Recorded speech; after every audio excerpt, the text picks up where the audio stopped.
Take a look at this. Namatame's in today's paper.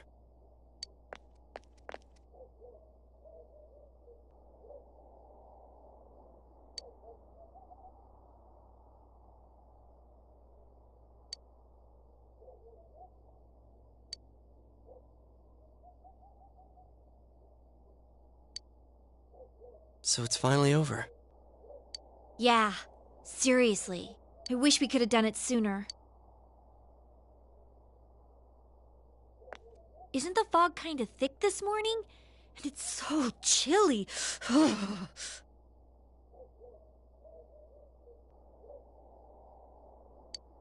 It rarely gets this cold in November. Oh, it's you guys. Perfect timing. I just got a call from the hospital. They said that starting today, it's okay to visit Nanako-chan. So she's getting a little better. Thank goodness. Oh, is that today's paper? So you already know about him.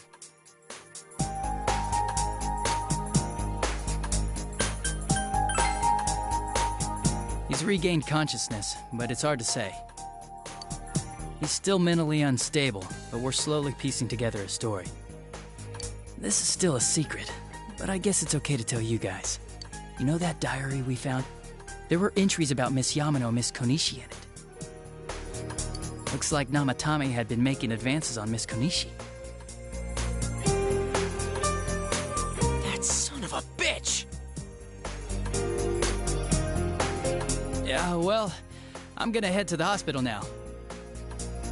Dojima-san's recovering too, so I need to go over a few things about this case with him.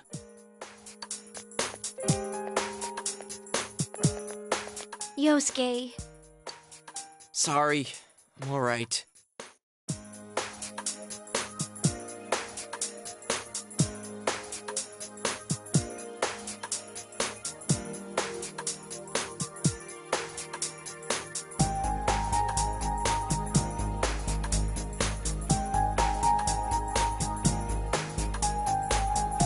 Namatame's been caught. He can't hurt anyone now. But forget him. Let's all go visit Nanako-chan after school. Of course!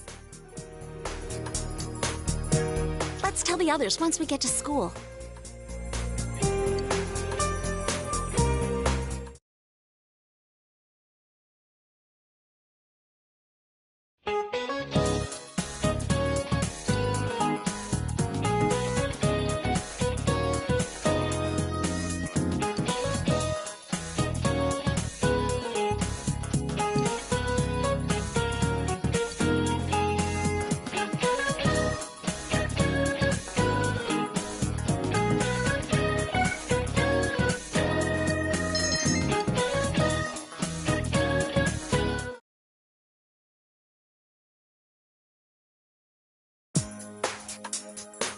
Nanako, everyone's here to see you. Big bro.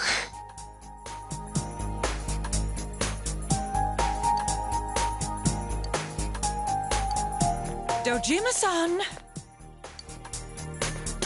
Ugh, how many times does this make it today? I understand that you're worried about your daughter, but you still need your rest too. Sorry. Are your injuries that bad? Well, my wounds have just closed up, and it seems I have a couple of fractures as well. I'm sorry. I'll wheel him back to his room immediately. What are you apologizing for? It's almost time for your checkup, so make sure you're back in your room before then. Big bro.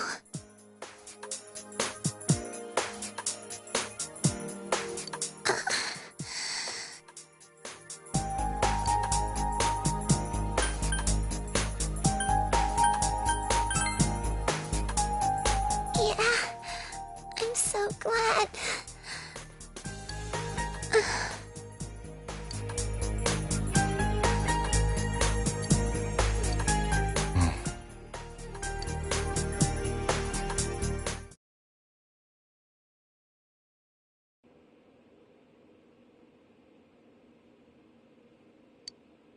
Her condition is stable for now, but, I never thought I'd say this as a doctor, but we still can't figure out the cause of Nanako-chan's symptoms.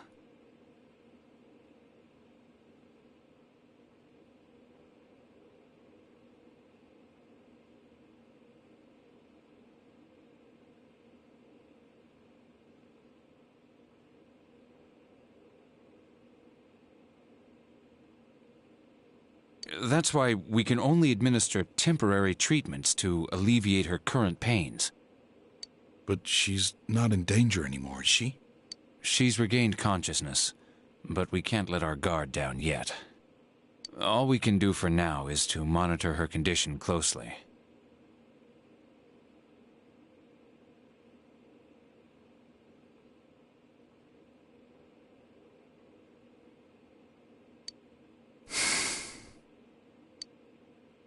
Adachi, how's it going with Namatame? Well, he's awake now, but he's in no condition to tell us anything useful.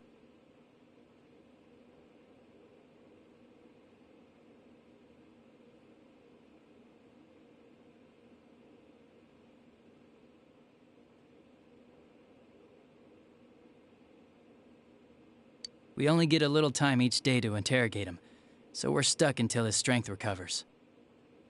I see. I should get back to work as soon as possible. Hopefully by then, Nanako will be out of the hospital. I think Nanako-chan can get more peace and quiet if she stays here. It's so foggy out, and there's been some weird rumors going around. Seems like no one knows why there's so much fog in town. It's true.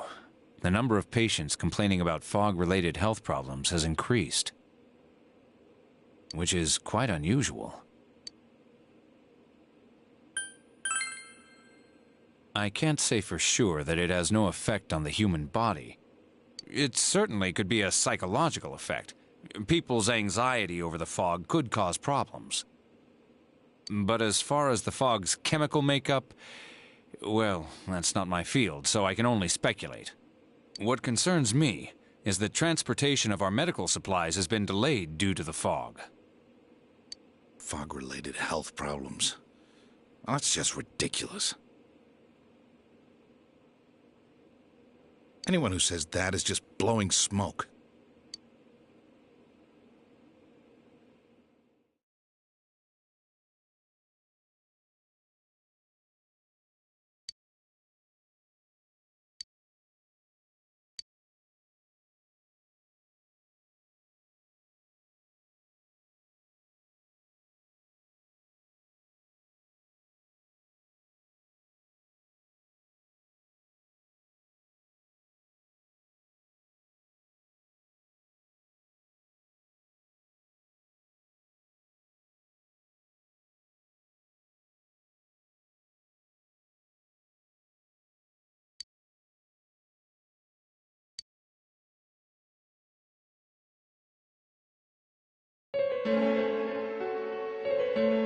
Isn't this weather strange? How could it be lasting so long? I've never seen anything like it. I wonder what's causing it. It's so creepy. I heard that a friend of mine's son got sick from the fog and collapsed. You know how sensitive children are to that sort of thing. I heard something too. They say an old man was driving through the fog and got into an accident.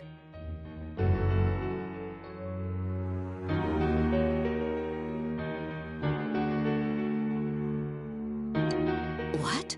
Did he lose control? Well, he'd never been in an accident or even gotten a ticket before, so something seems off. Isn't that scary? I've even heard there are experts saying it's poisonous. I wonder if that's true.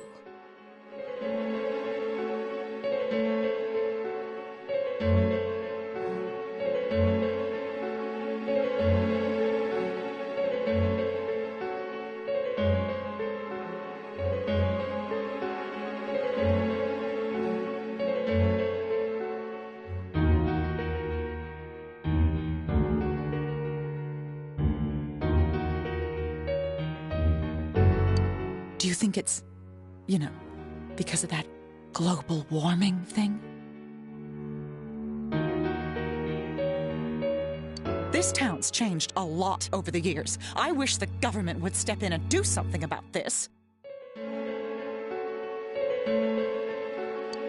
Oh, I agree completely. If we're going to pay taxes, I expect...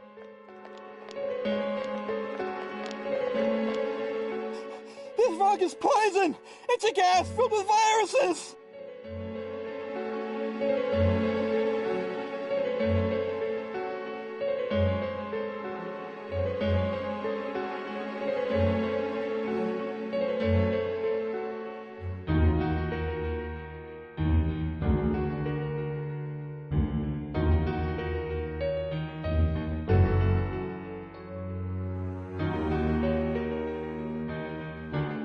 I agree completely. If we're going to pay taxes, I expect the authorities to do their jobs.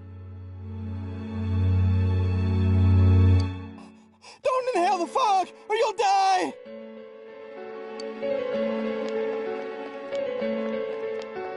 He's not the first one like that I've seen lately.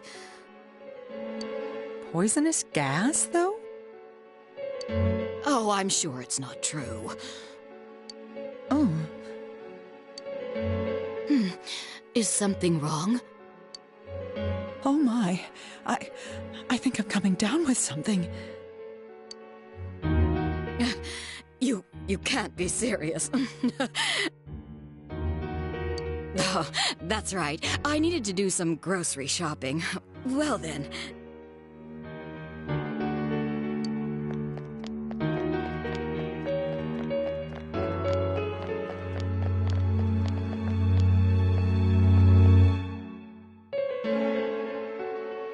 Business has been so slow lately.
Senpai.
I want you to have it, Senpai.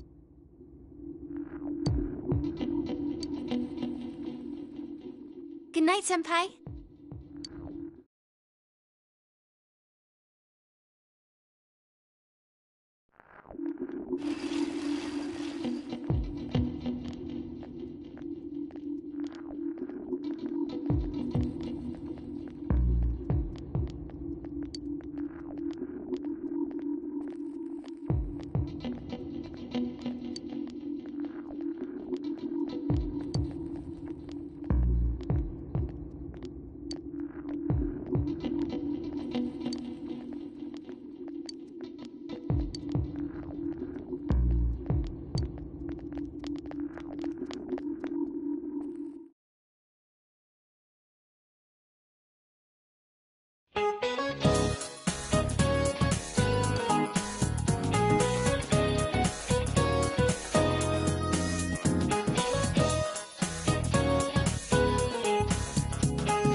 Giants of P.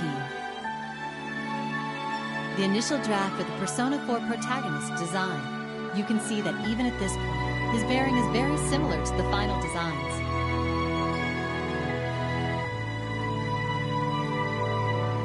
The finalized design for the Persona 4 protagonist. His sharp eyes are carefully drawn.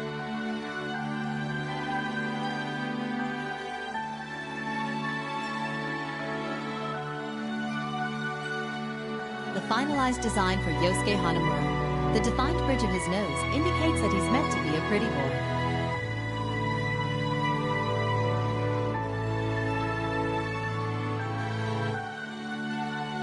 A rough design of Yosuke Hanamura in drag. Since it's established in the game that Chie Satonaka selected his outfit, this piece shows an oddly believable female. The initial draft of Chie Satonaka's design. You can see that her silhouette is quite different from the finalized design.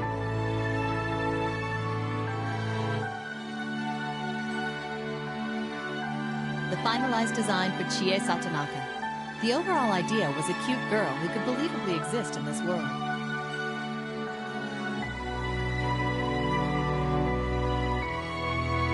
The initial draft of Yukiko Amagi's design. Here she's drawn wearing a rather retro-looking sweater.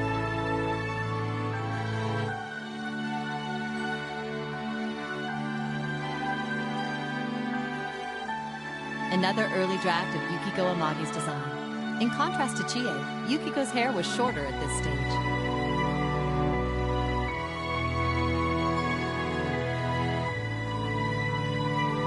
The finalized design for Kanji Tatsumi. The skull t-shirt and the jacket worn on the shoulders help sell Kanji's tough guy act.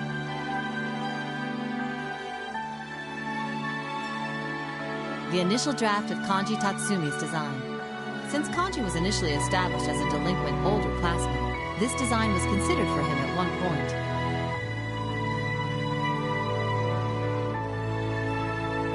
The finalized design for Teddy.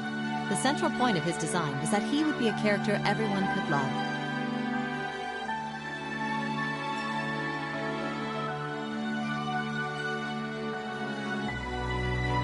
The initial draft of Teddy's design. There were a lot of abandoned experiments before eventually settling on the look seen in his finalized design.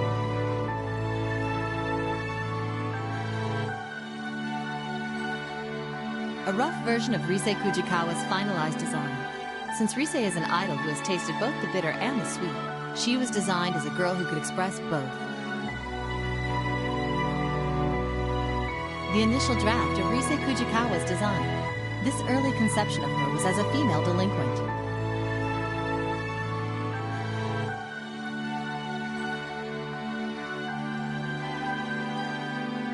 The finalized design for Naoto Shirogane. She was designed in a way that suggested a boy detective.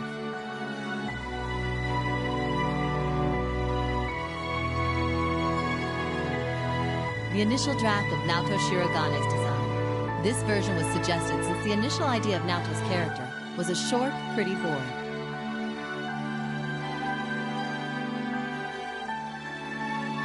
The finalized design for Nanako Dojima. The key element of this design was a younger sister all the characters would love.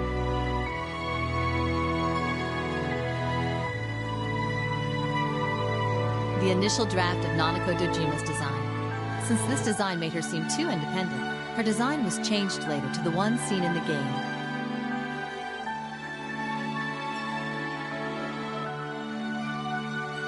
Another early design for Nanako Dojima. Her design was changed from a princess-like little girl who has lived a severely protected life to the one seen in the game.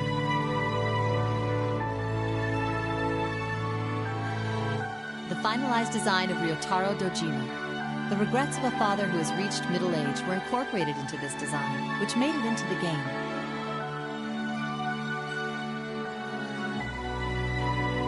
The initial draft of Ryotaro Dojima's design. It was established that he was a detective, but since it made him seem more like a suspect, his design was changed later to the one seen in the game. The finalized design for Toru Adachi. He was designed as someone who has a position of authority, yet is dull-witted and thick-headed.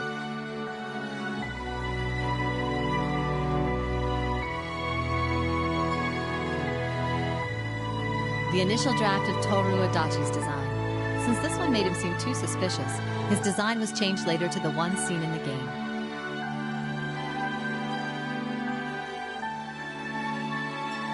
The finalized design for Marie. Her design didn't change much from the early stages to the finished design.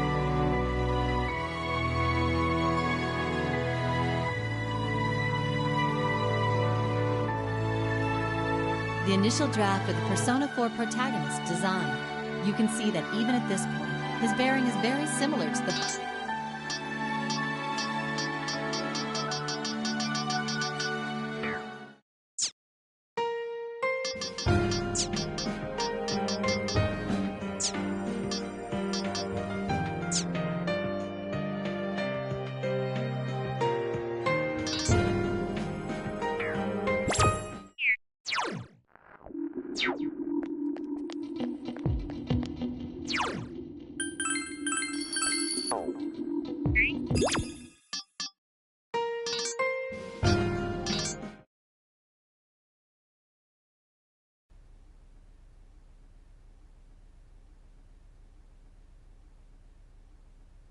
Ladies and gentlemen! How are you all doing tonight now that we can breathe easy?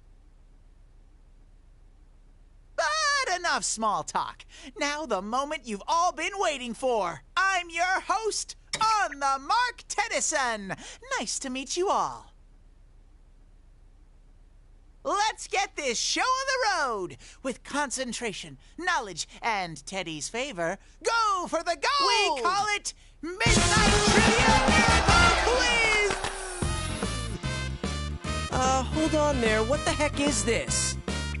Oh, is that a question from Mr. Yosuke Hanamura from Inaba? You're damn right I have a question. What the heck's with this set? And why'd you call us all the way in here? Yosuke, can't you play along? I put this together as a celebration for solving the case.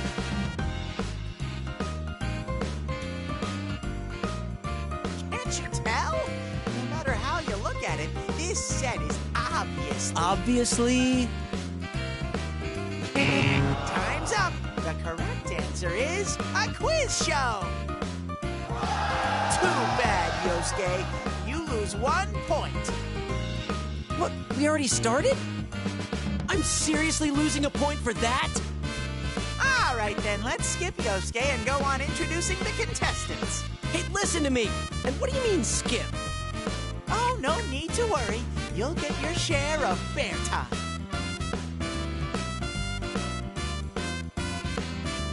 Next up, another guest from Inaba, Chie Satanaga! Huh? Who, me? Whose voices are those? Don't tell me we got an audience. Oh, Chie-chan, you're so self-conscious. That crowd is just some sound effects I put together. It's too realistic, Bear Brain! Now, to the next contestant. Also from Inaba, Miss Yukiko Akagi. I'm supposed to press it as fast as I can, right? Well, someone's eager. And finally, our main contender. Sorry to keep you waiting, dear viewers. The hands-down favorite of this tournament. We have a special guest from Inaba, Sensei! He's here to compete!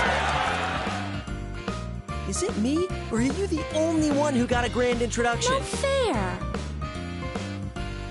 Now then, contestants, are you ready? I'm being cued to cut it short. Yeah, and where's the AD? Jeez, are we really doing this? I see now. Yosuke, you're scared, aren't you? You're afraid you can't beat me in a battle of wits, huh? That you won't stand a chance against my brains. Are you kidding me? You're on. I got time on my hands. I'll go a couple rounds with you. But don't you go crying to Mommy when you get shamed. Oh, way to fall for his tricks. Well, I'm sure you'll be satisfied if we play along. And hey, the case is closed. What's the harm in messing around like this every so often, huh? I'm ready to rock.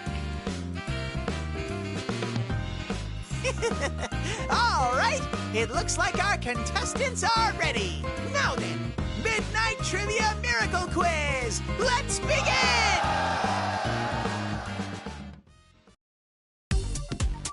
Are you all ready? Let the quiz begin! Buzz in to answer. If you know the answer, hit the button in front of you before time's up. A correct answer will earn you 1 point. An incorrect answer will lose you 1 point. The person with the highest score at the end of the round wins! Now, the first question. Sensei.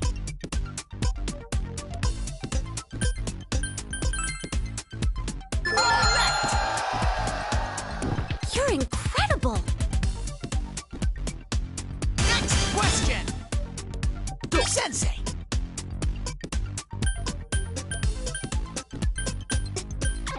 Ooh, time is up. Huh? Why'd you buzz in if you didn't know the answer?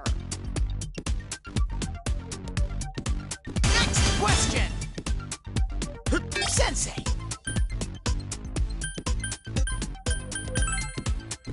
Correct. I expect nothing less of you. Next question. Sensei. That one's on the mark. 1 point. Not bad, partner. Ha-ha! This next question's a difficult one. Can any of you answer this? Here we go with the 5th question. Sensei.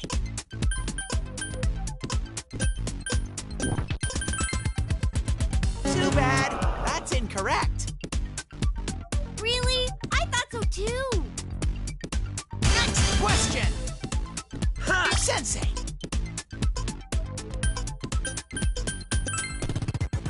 That one's on the mark. 1 point. Not bad, partner. Next question. Sensei. Correct. Wow! Next question. Sensei. Too bad. That's incorrect. Too bad. Next question. Sensei. Correct. Wow! Question number 10. It's gotta be this one. Chichiri Beach. Correct. Oh, yeah. I give all the credit for that right answer to my motorcycle. And that's the end of the first half. Let's see how our contestants are doing. Ooh, Sensei is on top. Next question. Sensei. Correct. You're incredible! Next question. Sensei. That one's on the mark. 1 point. Wow, Sensei, you're bearing it up in here. Next question. Sensei. Too bad. That's incorrect. I doubt that was it. Next question. Sensei. Off the mark. That's definitely not it. Ha-ha! This next question's a difficult one. Can any of you answer this? Question 15. Sensei. That's too bad. Wrong again. That was too bad. Next question. Chie-chan. Instant soba! Correct. Yeah, I know if there was soba in there, my soba senses would have tingled. Soba senses? Next question. Sensei.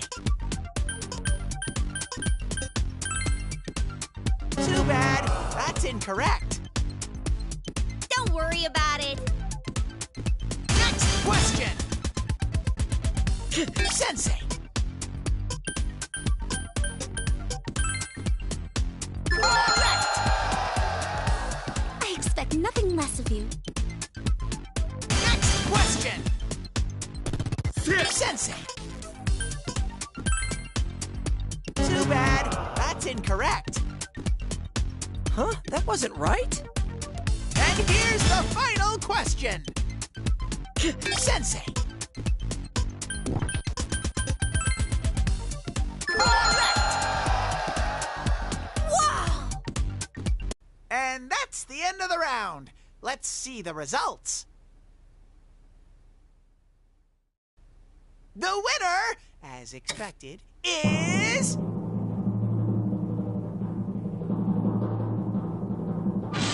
Sensei from Inaba! Not bad, partner. There's no beating you. Wow! Good going! Congratulations! And I was so close, too. Congratulations, Sensei! After his strong showing in the qualifiers, Sensei will be moving on to the playoffs. Playoff? Ted! Didn't I mention that? This is the qualifying round for a playoff spot. I knew it.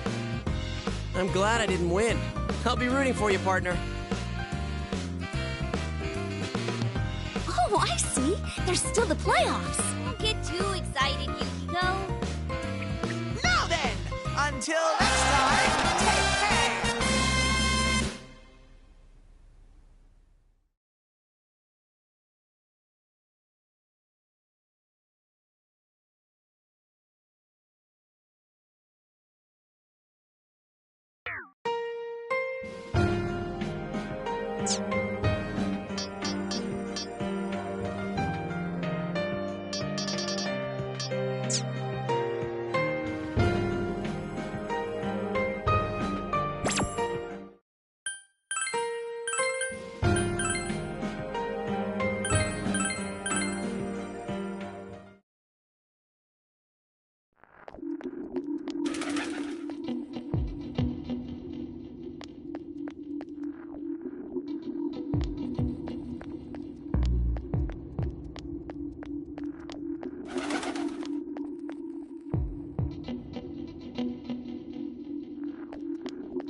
All right.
I'm sorry.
Will you take this? I give you the person I was when I was here.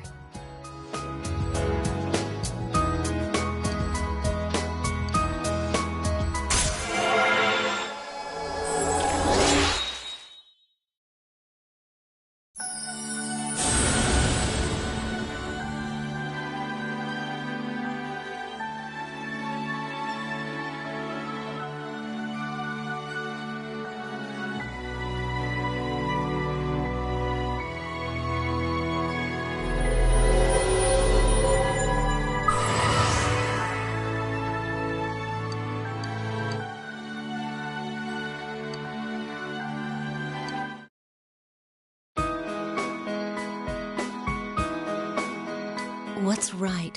What you should choose to do in life? The answers to those things lie within you.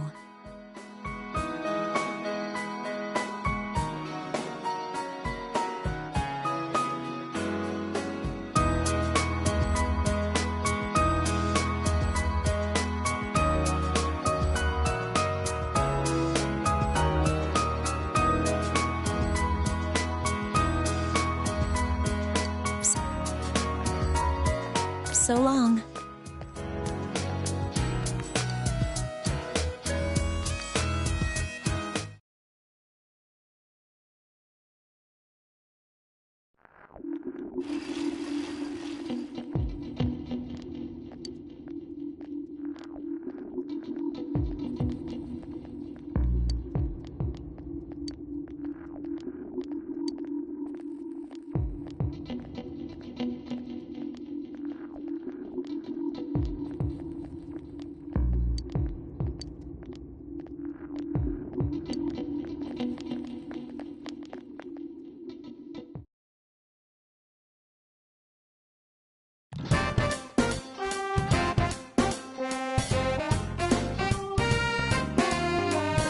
Good day.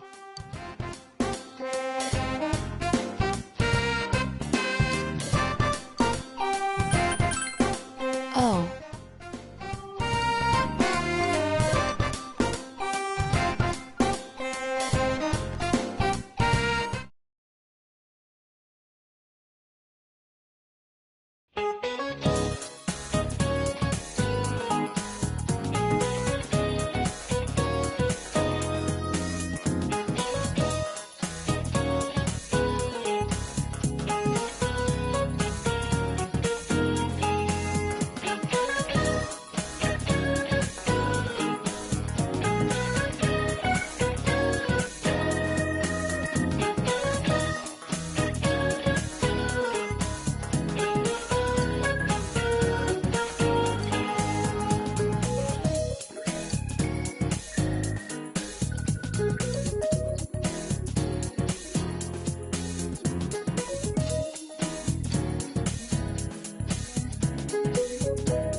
about this?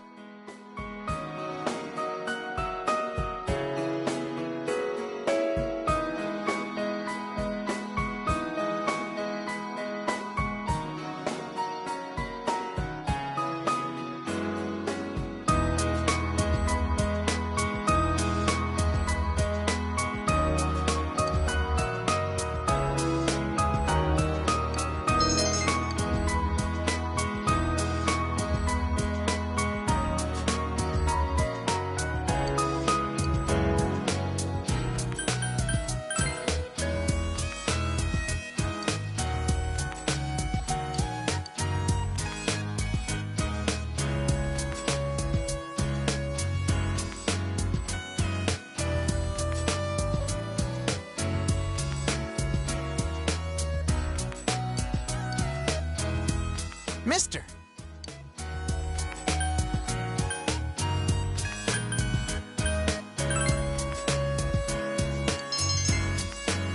Yes.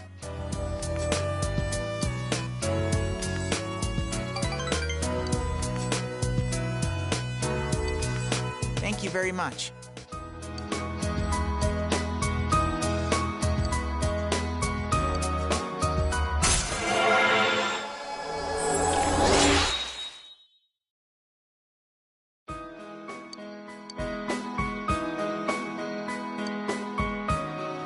Please.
Senpai!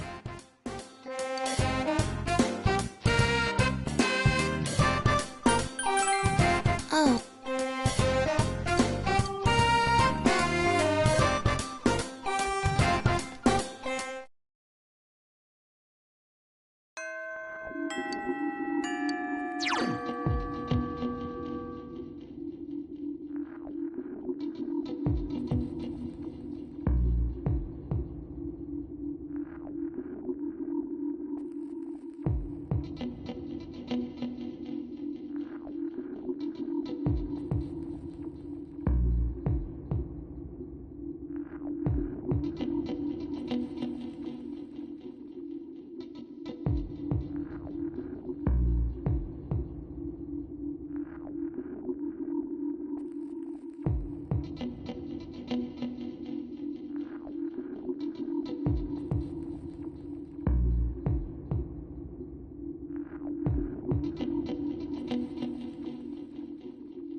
Uh-huh.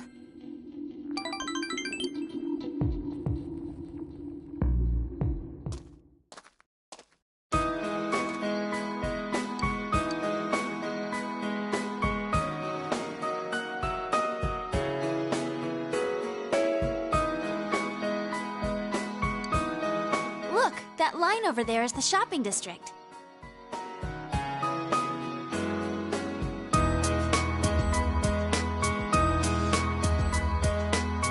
That's us. We're so small. I need to remember that.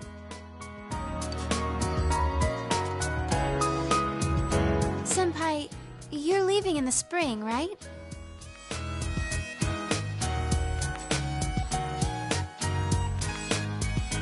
I've made up my mind about something. You see, I'm thinking of going back into showbiz this spring. I am Risette, after all. And when I consider it that way, I think I can have more fun working. I know how hard it is for a star to make a comeback after an entire year's absence. But even then, I want to start over from the beginning. Do you remember the fan who gave me that letter? And my old manager, Inoue-san?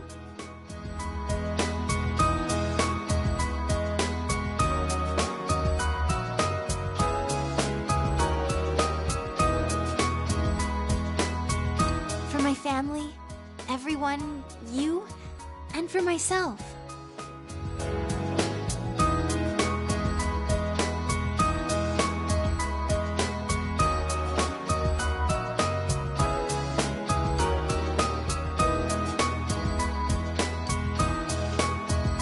Senpai, this... I want you to have it, Senpai.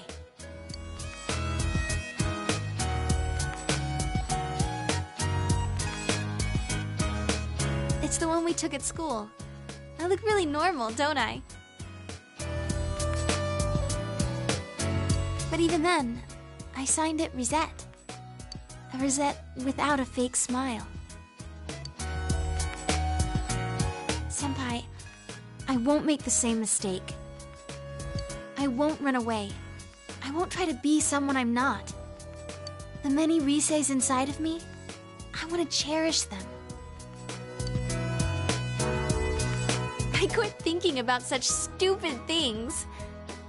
I mean, in reality, there's no such thing as a real me or a fake me.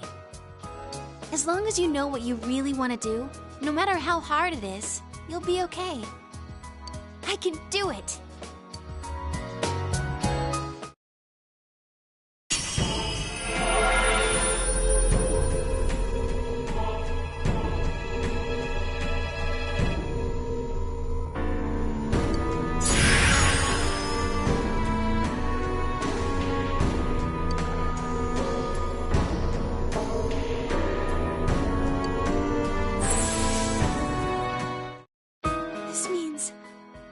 Powers have changed? I see. I've become a little stronger. Thanks to you, being with me. I want to find lots of different me's. And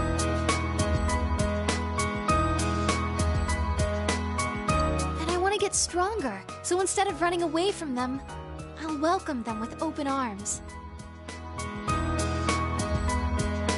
I was relying on you, but I want to be able to stand on my own 2 feet.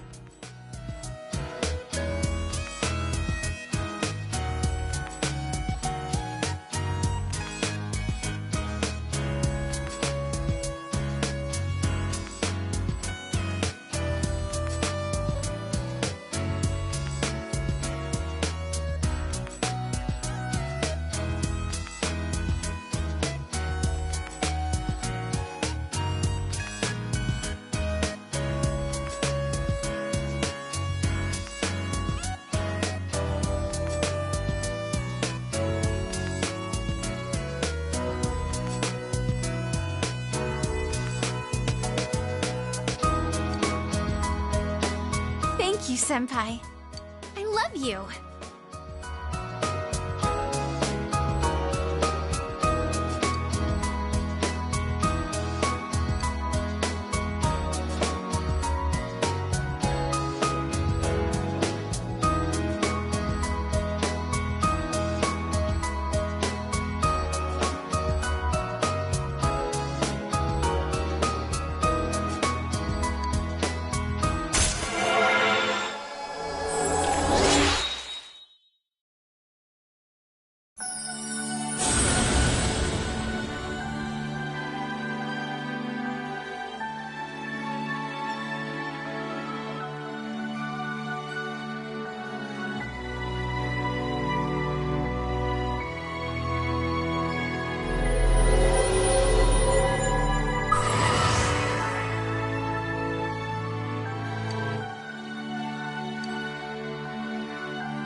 got that out.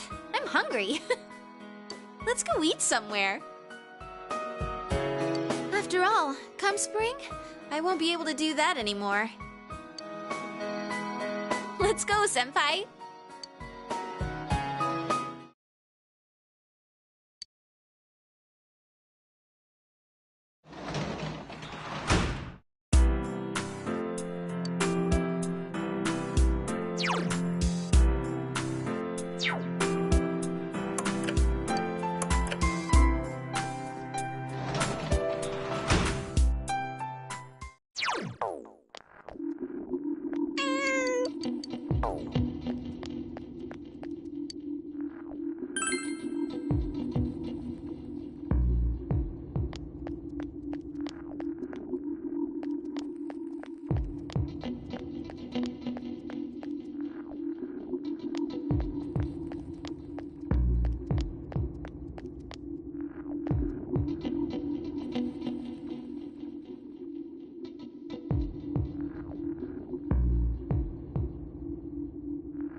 Hey!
Hey!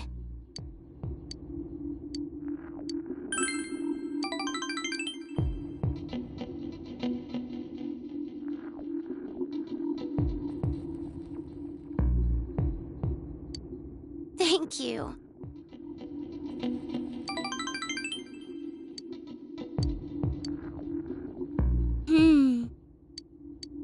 Um...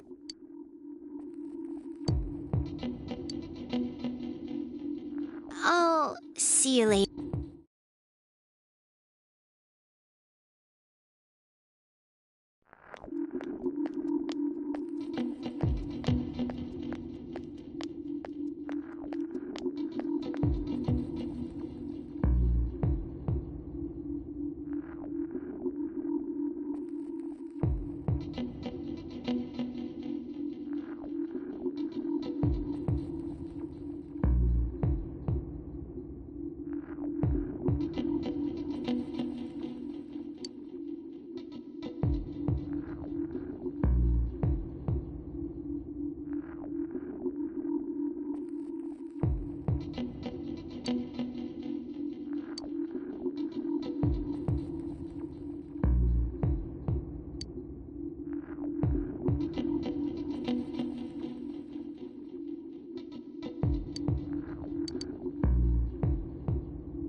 Senpai?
Senpai?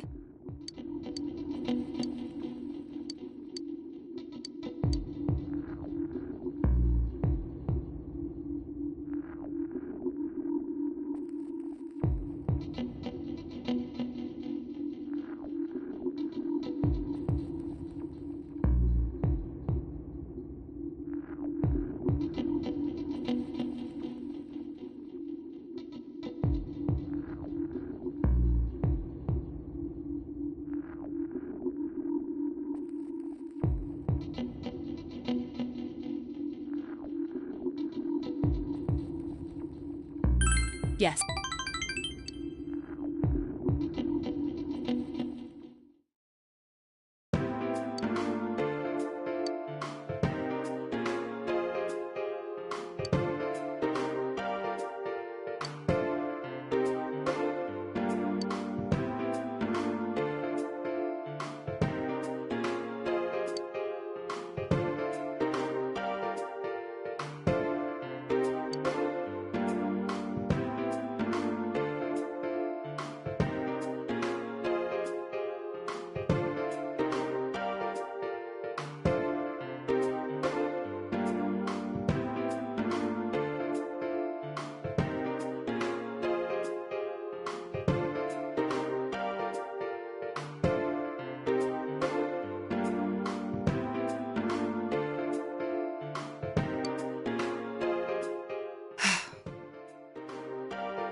Hmm.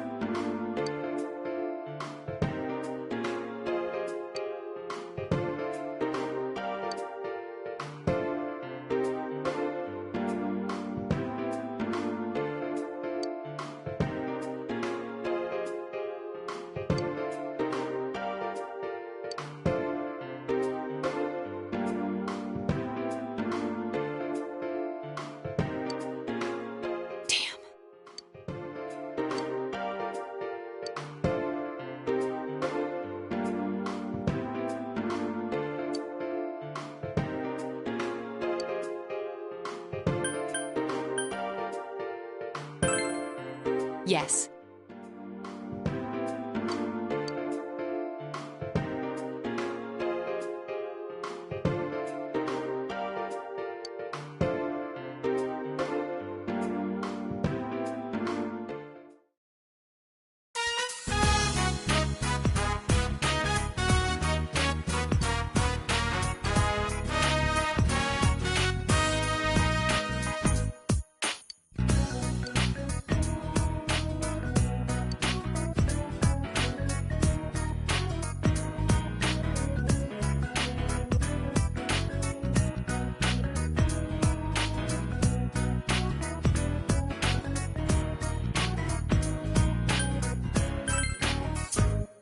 Huh?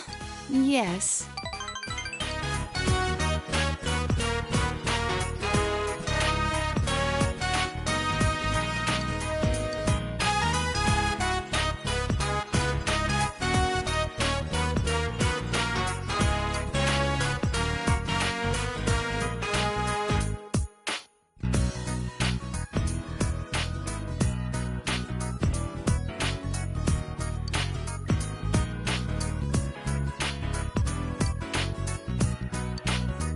You have my gratitude.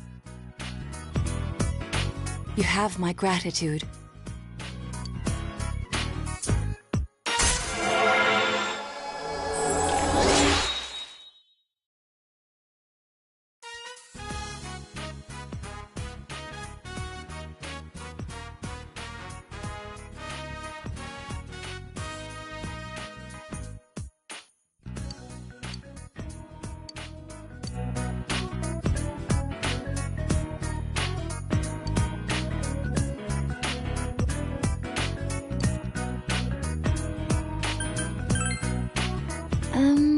Yes. I'll see you again.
Goodbye.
See you later.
Yo!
Man, this fog just won't quit.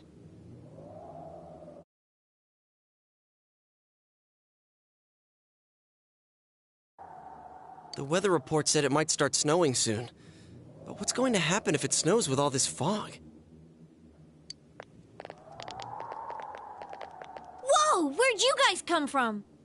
Wow, that's quite a crowd you got there. We ran into each other back there, so we came together. The fog's so thick that sometimes you can't see your nose in front of your face, so everyone's forming groups now. It's definitely been weird lately. It's so cold, too. Visibility's so bad it's scary. Can I stick close to you, Senpai?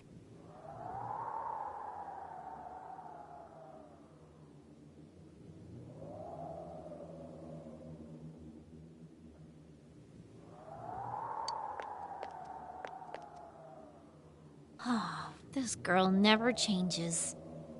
It really is hard to see anything in this, though. It's just like on the other side.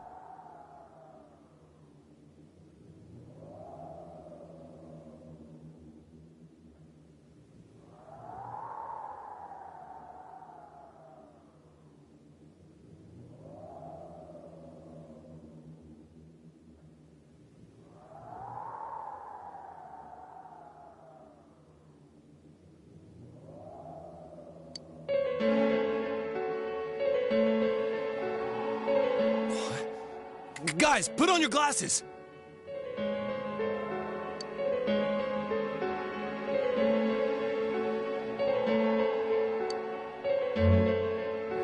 Whoa, it's all clear. What the hell's going on?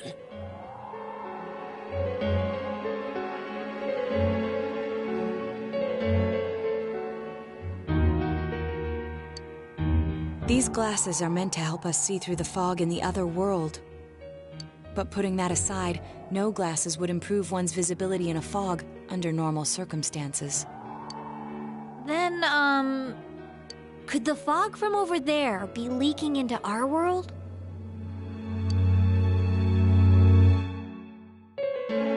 Huh? Well, you guys think that's it? I was kinda expecting you to ignore it as Chie being random again.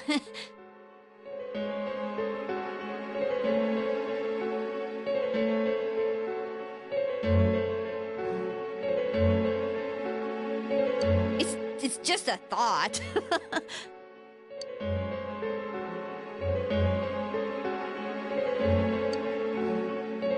Anyways, today's the last day of exams, right? Let's get them over with so we can meet up at the special headquarters after school. Wow, we haven't used that name in a while.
Hey, here's a story about the fog.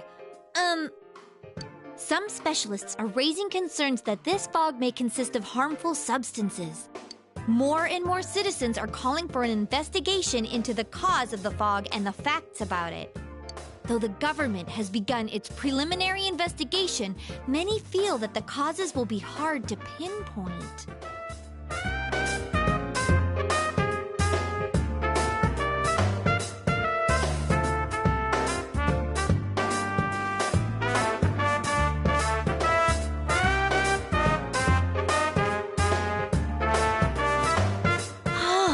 Is this fog really dangerous? You hardly ever see people walking around town anymore. Or here either. Everyone's too scared of the fog now to go outdoors much.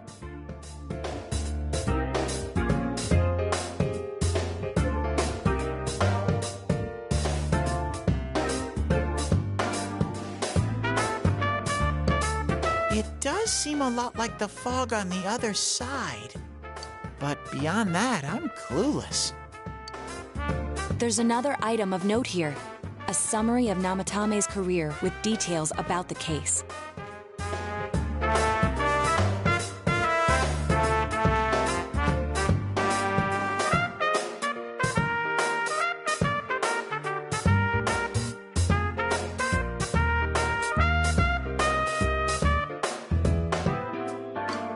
The suspect was having an affair with the first victim. It seems she was killed due to relationship troubles. Also in April, Miss Saki Konishi's body was discovered. The police are looking into a motive for the murder. In July, a boy living in Inaba performed a copycat murder. The boy was initially thought to be the culprit behind all the killings, but later suspicion was thrown upon Namatame.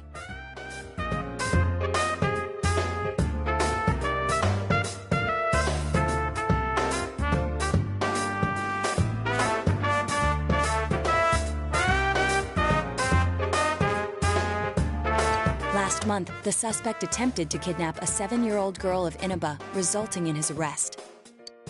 It seems Namatame is still confined to his hospital bed, so further interrogation has yet to commence. So it's finally over. A lot of stuff's happened. But all that's left is for the police to build a case for Namatame, right?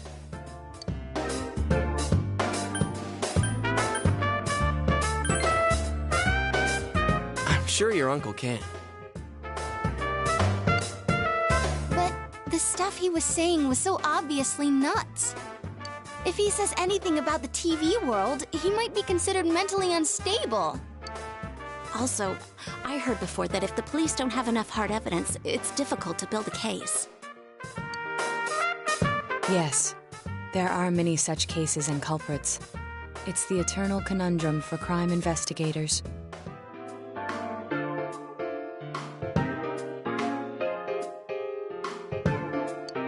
So even if they're caught, the law can't do shit? It's a possibility. Hell's up with that? We all know he did it. You can't just let a maniac who thinks he's saving people by killing them run wild on the streets.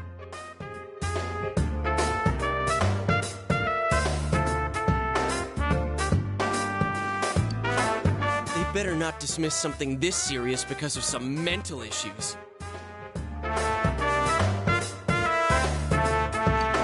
Saki-senpai. No, not just her. Or that announcer. Even King Moron is his fault. If it weren't for what he did, nobody would have tried a copycat killing. It's his fault Nanako-chan's in the hospital right now, too.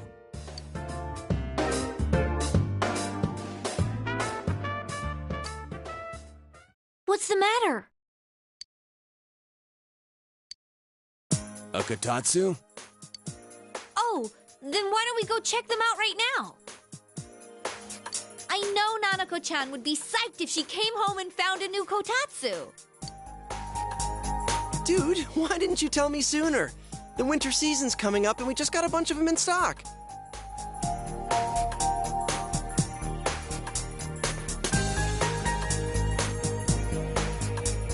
All right, off to the houseware section for Nanako-chan!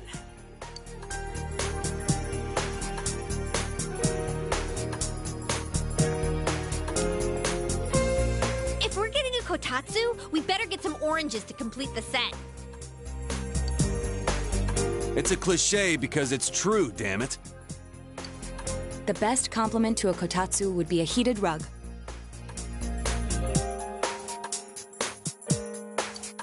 Dude, that much juice would kill the breaker the moment you tried to microwave something.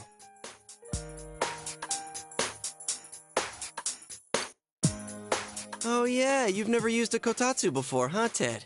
It's nice and toasty. Can I still stay here? You kept your promise to me, so I should be going back. But I don't want to go until Nana-chan gets better. Of course you can stay. How many times do we have to say this before it gets through to you? Nanako-chan would be sad if you weren't there when she wakes up. But I couldn't save Nana-chan. Don't be silly. We saved her together. We caught the killer, man. We couldn't have done that without you.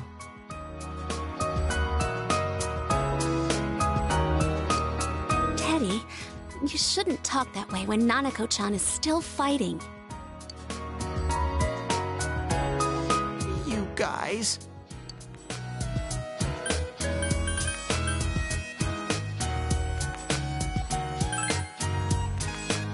Sensei, I'm so touched. I'll stay by your side until Nana-chan comes home, Sensei. Oh, that's right. There's no one but you at your place.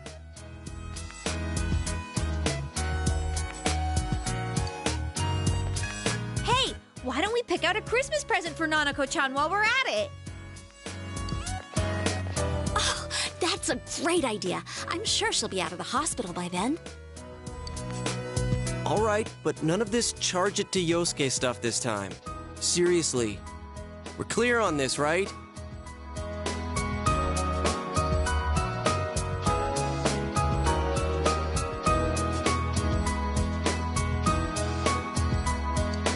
Oh, come on. Why would we do something like that? Dude, the clothes you got for this guy? I almost pissed my pants when I saw the receipt. How many days do you think I had to work to pay that off? Well, I can't help it if Juness overcharges for things. Ugh. Well, I guess you gotta expect that. It's not like Chie-san's ever had the occasion to help a guy shop before. What? What did you just say? Come on, baby. Don't fight over me.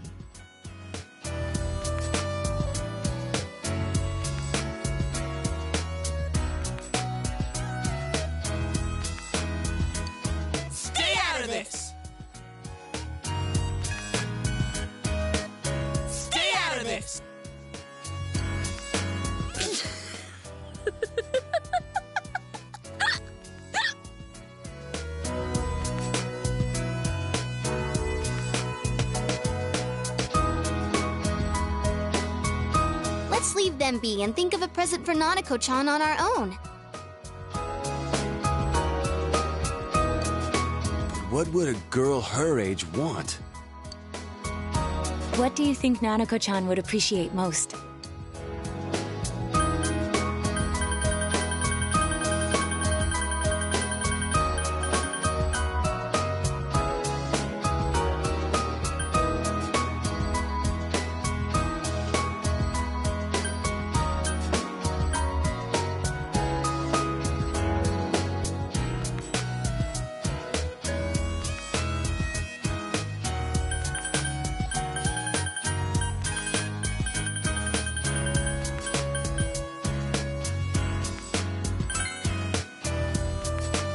Yeah, that white round shape's the best.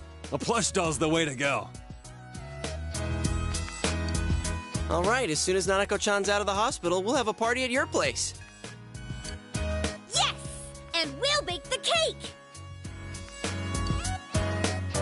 Of course! Let's make it a cake to remember.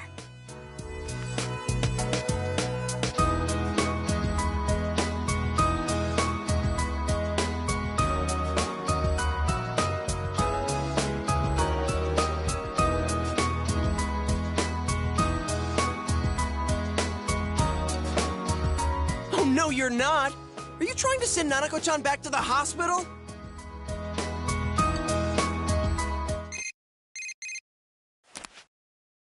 Hello, this is Adachi. I want you to stay calm and listen to me, okay? Nanako-chan's condition suddenly got worse. The doctor wants you to come to the hospital immediately. We'll be waiting.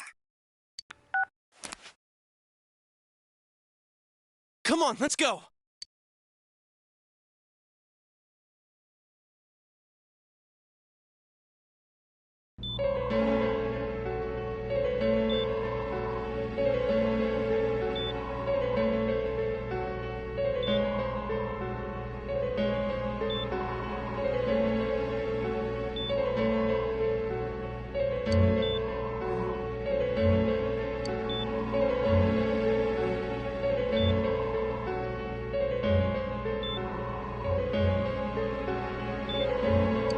Doctor, this fog is poisonous, isn't it? Isn't it filled with viruses?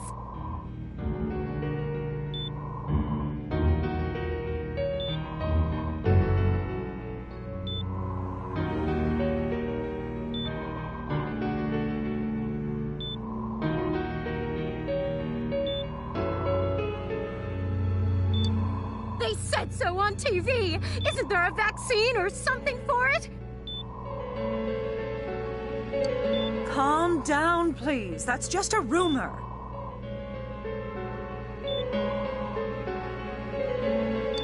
Don't tell me to calm down! You're lying!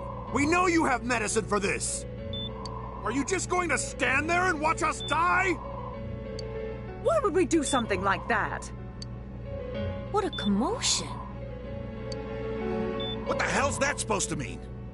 Can't you see how much pain she's in? All we can do right now is monitor her condition closely. Dojima-san, you need to return to your... I don't give a damn about myself. Do something about Nanako.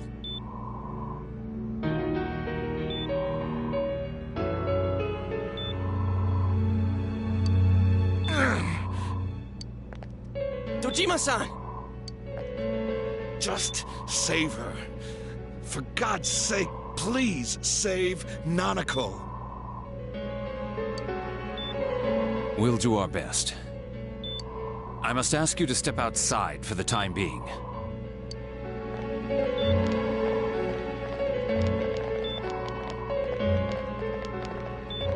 Nanako.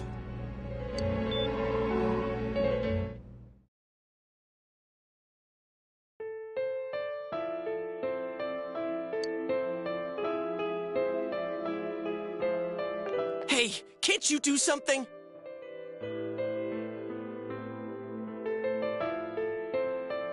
This all has to do with the world you came from. Can't you figure something out?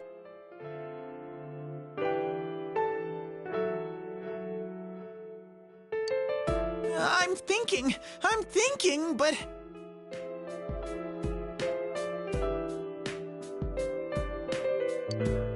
Damn it! Why does this have to happen to a little girl like her?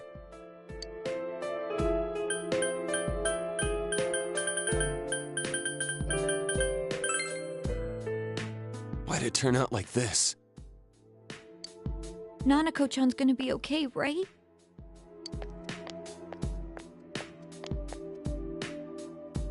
You guys still here? How is Dojima-san doing?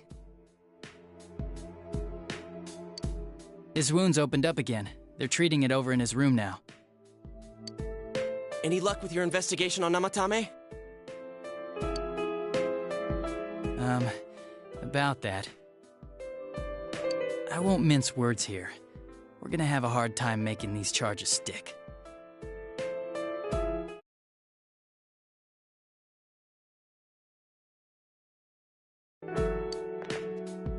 What's that mean? I talked with the guys at the station, and it'll be next to impossible to find him guilty in court.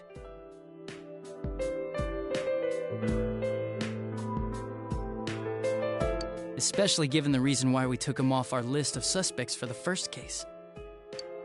Oh yeah, something about him having an alibi. Yeah, that. And the whole angle about him putting people into TVs, there's no way that'll stand up in court. No one would believe that. What the public wants is when, where, and how Namatame killed these people.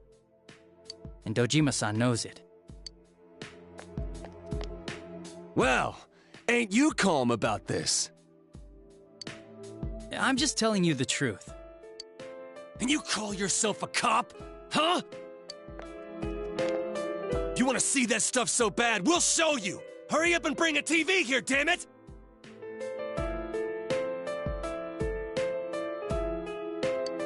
Hey, stop! What the? Is Nanako-chan's family here? Hurry inside. Please talk to her.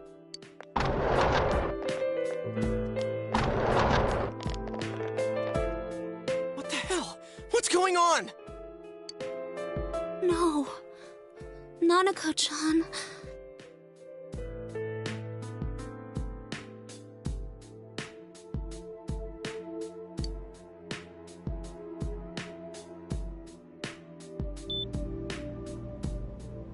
Daddy.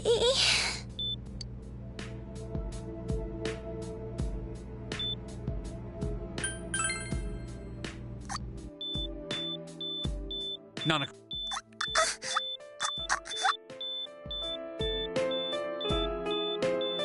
Nanako-chan. Nanako-chan. Can you hear us? Do you understand what we're saying? Your big brother's here with you. Just hang in there.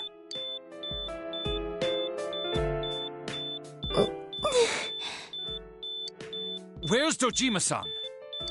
We're calling for him right now.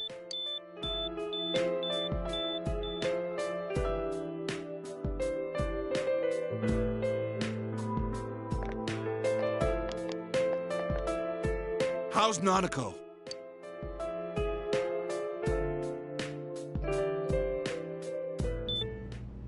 Doctor.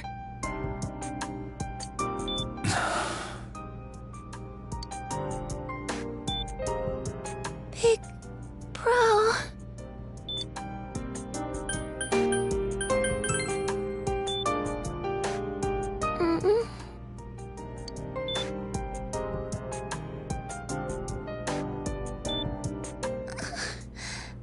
I'm scared. Big bro. Daddy.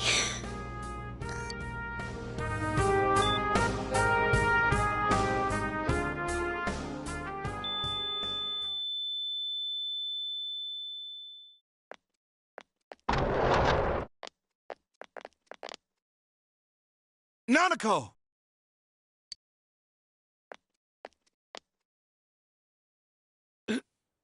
Nanako!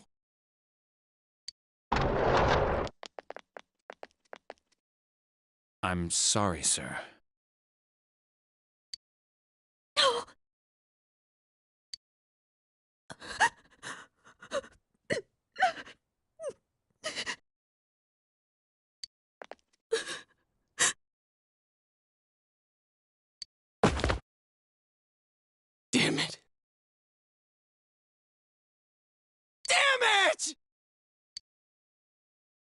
Nana-chan.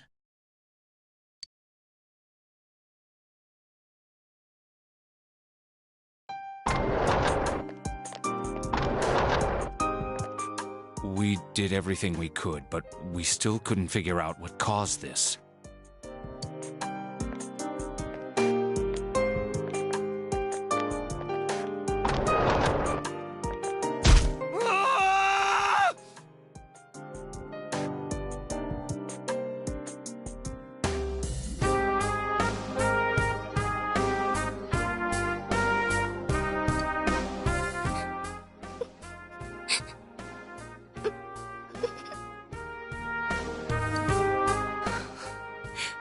Nanako-chan.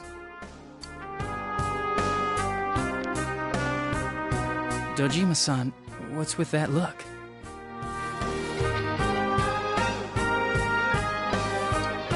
Huh? What's wrong, everyone? Hmm? Huh? Wait, is Nanako-chan... But then, where did Dojima-san go? His room isn't that way. Wait a sec. That's the way to...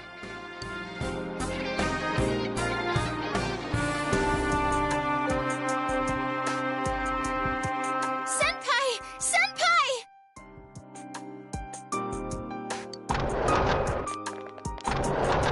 Dojima-san might have gone after Namatame!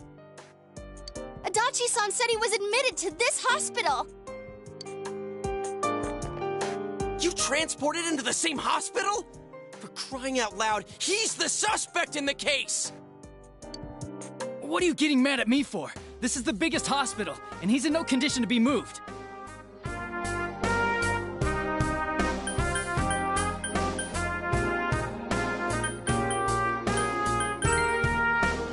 I can't tell you that. Just tell us where he is already! Dojima-san's on his way, ain't he? You don't know what he's gonna do there if we don't stop him! Kanji-kun, you don't mean... Hold on. Just what are you guys talking about? Cough it up! Where's this room? Top floor in the second surgical ward. Furthest room back. But there's a police guard.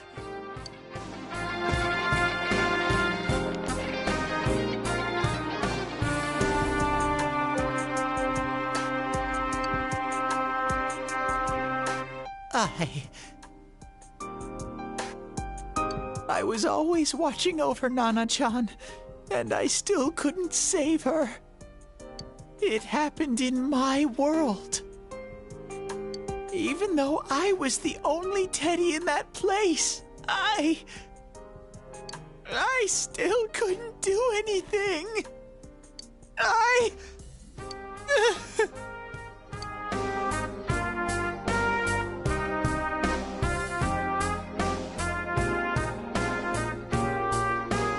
Let go of me. I need to speak to him. Like we said, without permission. Like we said, without permission. Like we said, without permission. Like we said, without permission. Permission? Who gave him permission to kill Nanako? Tell me that, huh? The hell with you all! Why is he still alive when Nanako's dead? Give me back Nanako! Give her back! She's all I have! She's the only one in the world. Call a doctor! Let go of me. I need to...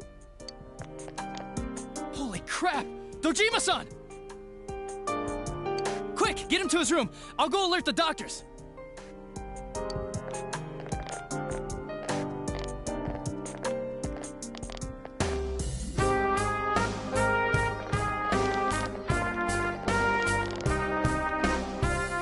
Dojima-san, was he seriously gonna... His only daughter's dead. Nothing would have surprised me. Dojima-san probably knew. The there's little to no chance Namatame would be convicted. Damn it. He killed Senpai, and now Nanako-chan. And the bastard's gonna walk away without paying for what he did. That's not right!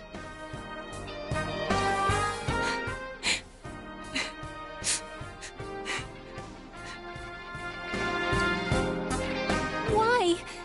Why is he the one that gets to go on living?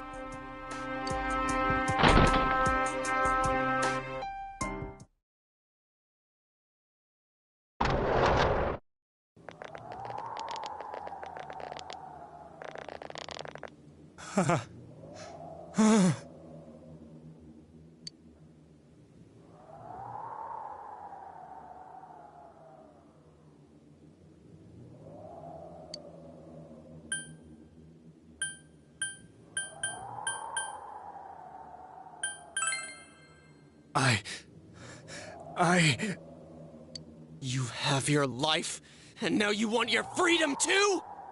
It's your fault that Nanako-chan's... I didn't. 12 o'clock. Is it the Midnight Channel? Hey, isn't this... I failed to save her. It's because you got in my way. Another Namatame? How? The real one's right here and we already beat his shadow! No. Come to think of it, Namatame never faced his other self. And we didn't witness his shadow returning to his body as a persona either.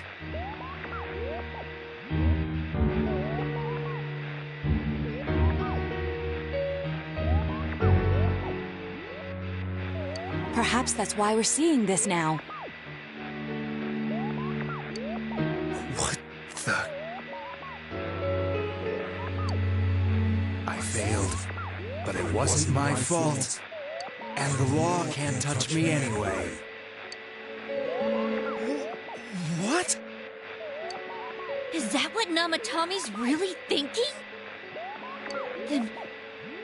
he wasn't deranged or anything. He knew what he was doing. To hell with the law! I won't ever forgive what you did! This... please! Stop! Huh? Stop what? We ain't even done anything yet. Or do you want us to do something? Something fitting for a bastard like you! Kanji... Do whatever you want. You hate me because the child died, don't you? I don't care either way. Living or dying makes no difference to me. But you're different. You can't do such a thing. You wouldn't dare, right? I'll continue saving people. It's my mission.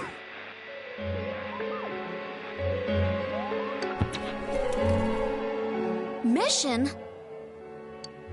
My God. Please, stop. He wants us to stop.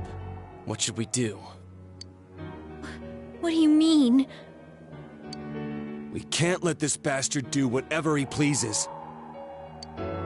Still, what are you going to do? No way I'm gonna walk out of here doing nothing. I understand, but... This must be a luxury suite. Most hospital wards don't have such large televisions. Why, with something like this in the room, this man could escape at any time.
Although once he enters, he may find there's no way out.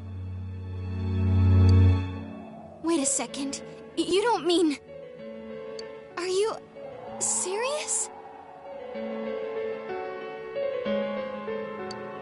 You just gonna turn your back and walk away?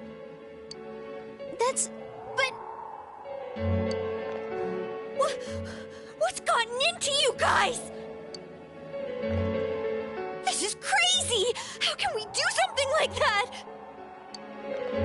Chie! Everyone, listen to me. If we're gonna do this, now is our only shot. We won't get a second chance.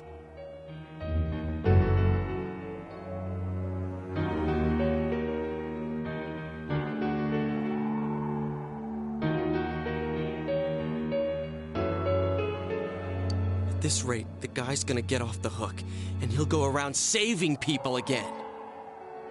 You just heard what this bastard's really thinking. If that happens, it'll be just like Nanako-chan and Senpai. Who knows how many innocent people will die this time?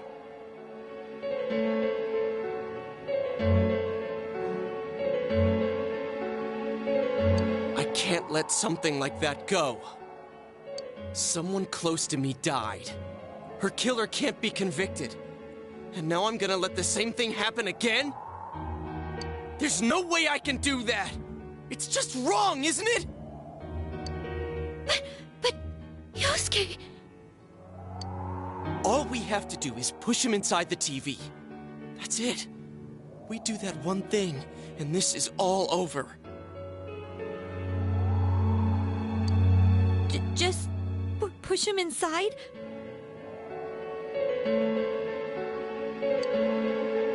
If any of you want no part in this, just leave the room. I'm not gonna force you to stay. As for me, nothing could make me forgive this bastard. But before we do this, I want to hear what you think. What do you want to do, leader?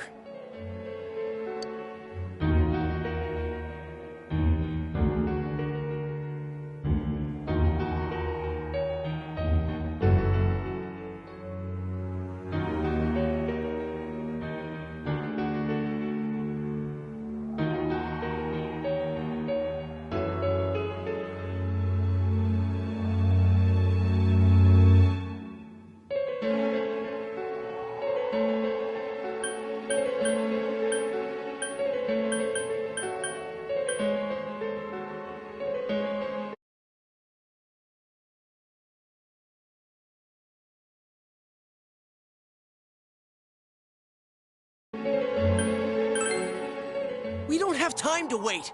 If we don't do this now, the cops will come back.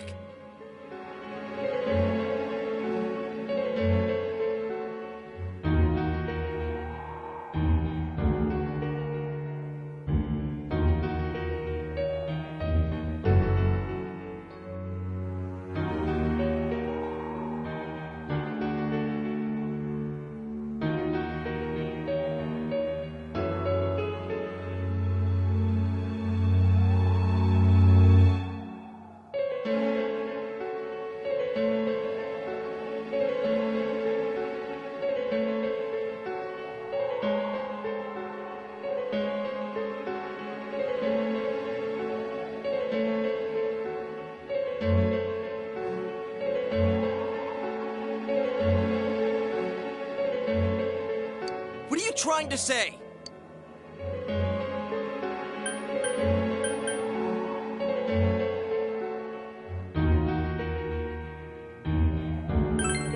Something we don't know. What don't we know?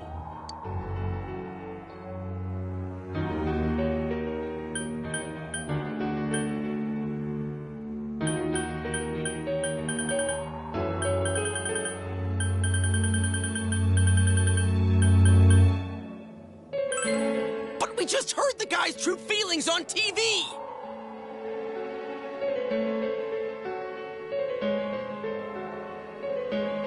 What didn't you understand?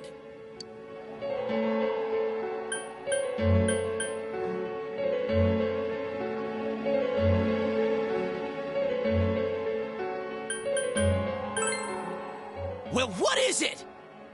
I already told you there's no time to waste. Are you even getting at something here, or are you just stalling?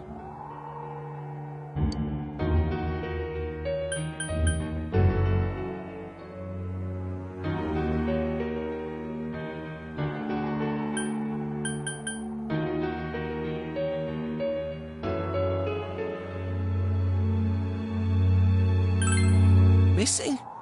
Like what exactly? Damn it, I've heard enough of this bullshit. Give me a straight answer! Are we doing this or not? That's all I give a damn about right now.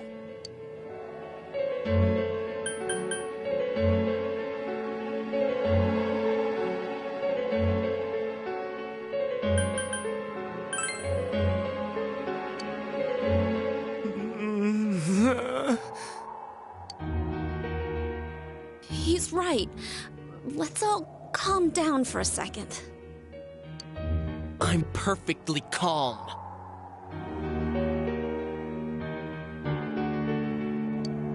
Hey, what did you mean by we're missing something?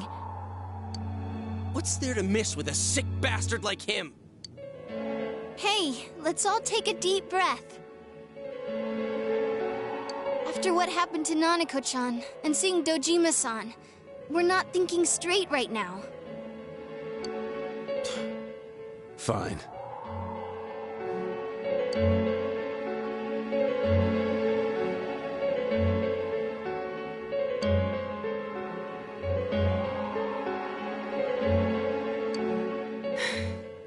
You're right. We should calm down and think rationally about this.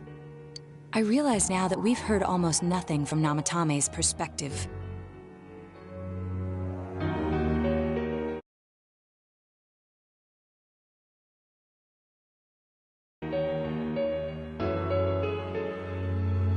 There's no denying that this man brought great harm to Nanako-chan.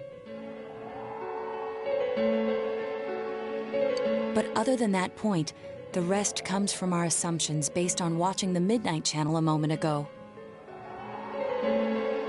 I won't deny that we were blinded by the heat of the moment, trying to impute all responsibility to him rashly.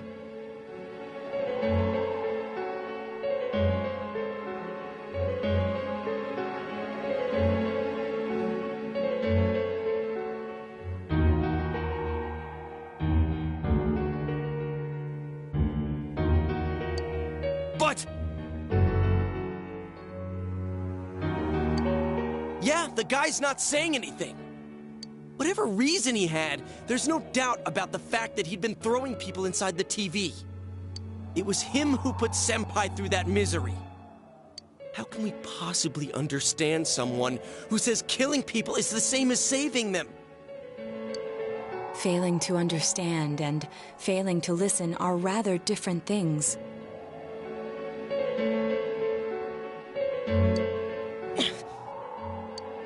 Truthfully, not all the hitches that were nagging at me have been answered yet.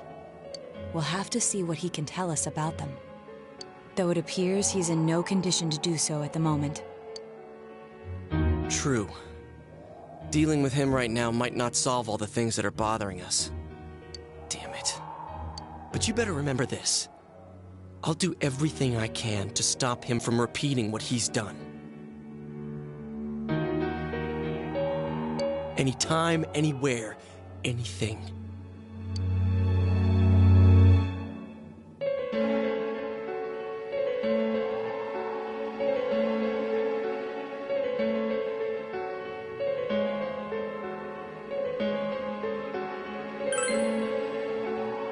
Jeez, how the hell can you stay so calm, man? Then again, that's why you're our leader. All right, let's go ahead and think this through as much as we need. If we leave any unanswered questions behind, we'll just be lying to ourselves. Yeah, that ain't gonna cut it. All right, I'm convinced. Thank you. I'll think as hard as I can and try to help. We all know how you feel, Yosuke. Come on, we've accomplished this much together, haven't we? Right. Together. Yeah. Yeah, you're right.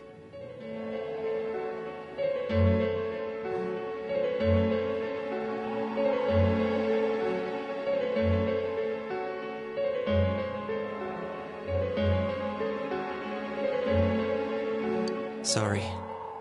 And thanks.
Hey, you guys?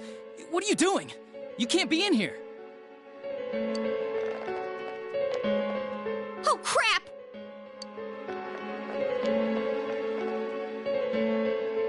We were keeping an eye on the suspect. The police officers outside seem to have their hands full helping Dojima-san. If Namatame were to escape, it would be a disaster for the police's reputation and their trust in you, Adachi-san. Oh, I see. We'll tighten security from now on, and I'll arrange for him to be transported out as soon as possible. So, if you guys can keep quiet about being in here, I'd really appreciate it. How is he, Doctor? He seemed to be extremely agitated a moment ago. He seems fine for now, but he really needs his rest. Outside, everyone. Doctor's orders. Understood. We should go too. Let's get back to Nanako-chan's room.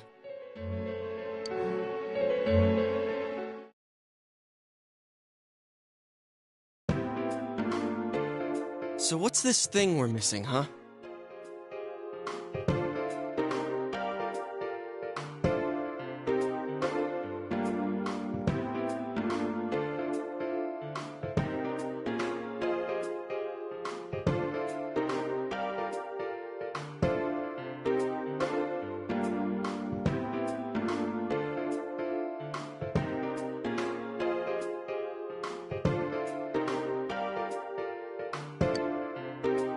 To tell the truth, there's something that's bothering me too. Why did he start killing people in the first place?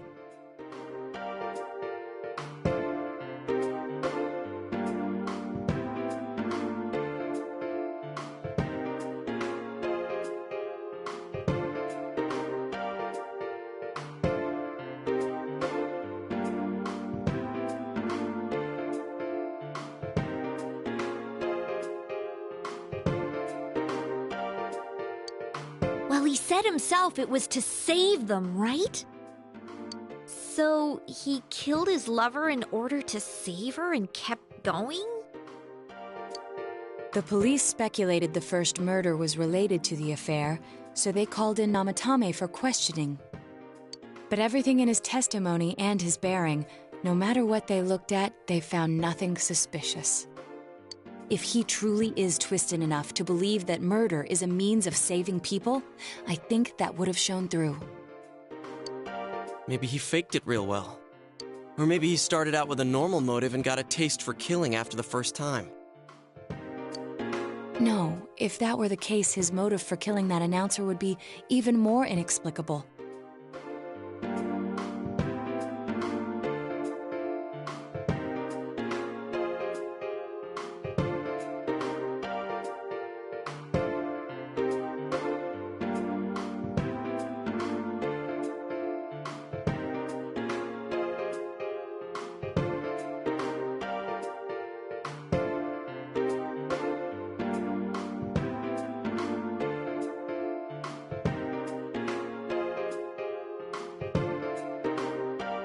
Namatame and his wife were separated at the time.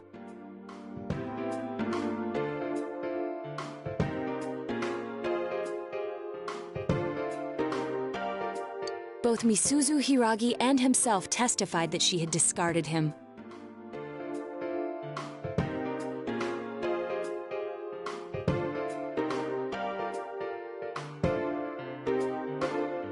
Hiragi also knew about Yamano beforehand, and Namatame was shocked to hear of Yamano's death. Their relationship was known and was not strained to the point of murder. There's simply no motive in the affair angle. The police invested a great deal of effort into investigating this point. Therefore, we have no convincing motive for Namatame to kill Mayumi Yamano. Although her name was written in Namatame's own diary. His reason for killing her. It's still possible that he was crazy to begin with and no one realized, right? I don't really get any of this. Oh, this is so confusing! Hey, we could hear you in there. This is a hospital. Maybe you should quiet down a little. Oh, there you are, all of you.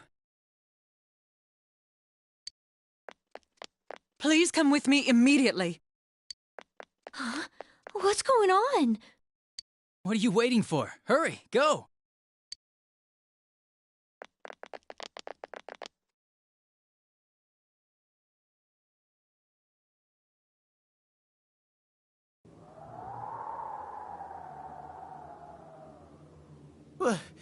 Where am I?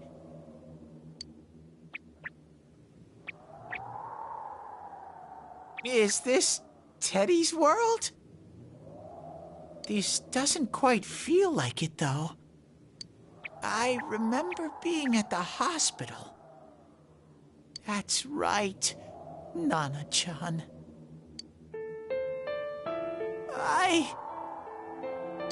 I couldn't do anything.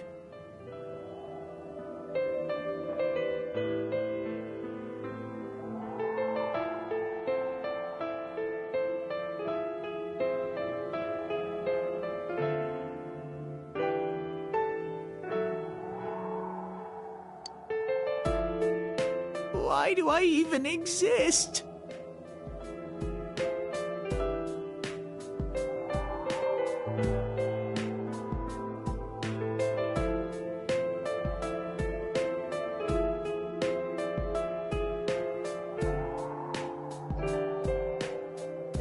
I couldn't keep my promise. I lost my reason to be there. That's it. I remember now. So, it was true. Guys! Sensei!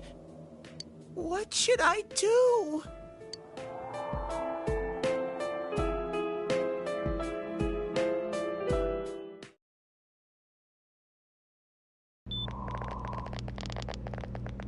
Oh, there they are. Nanako-chan came around. Huh? What did you just say? Nanako-chan's alive? Are you serious? It's very rare to be resuscitated after one's heart and lungs fail, but it does happen. But until I know why she collapsed in the first place, I can't say for sure how well she'll recover from here on.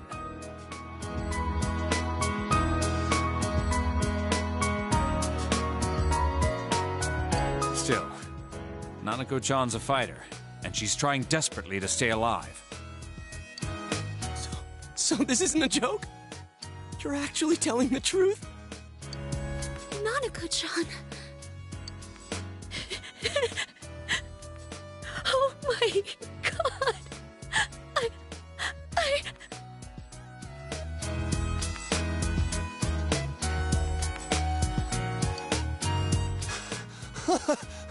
This is amazing!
This is amazing!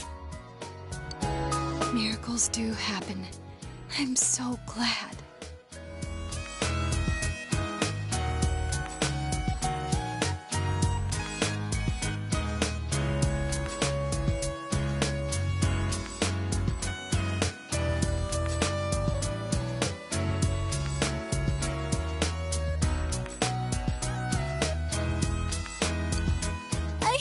I didn't know what I was gonna do.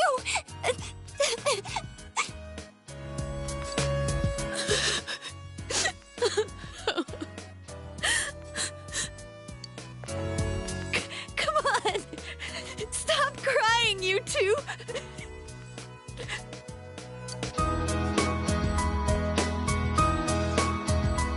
You all should go home for the night.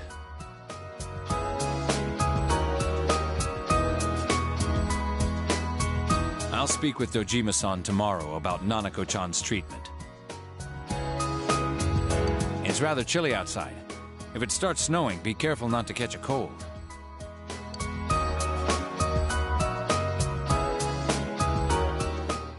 Wait a second, where's Teddy? I noticed he didn't come with us when we went to Namatame's room.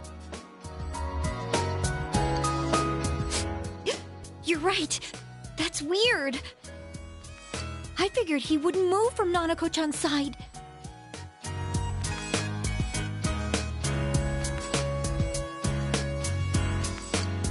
Teddy, where did you go?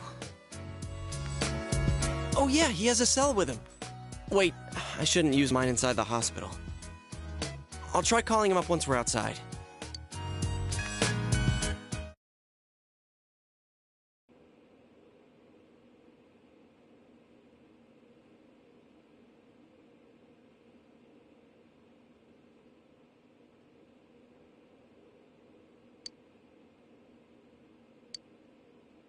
Oh, there you are. I forgot to tell you. don't pull that again, okay?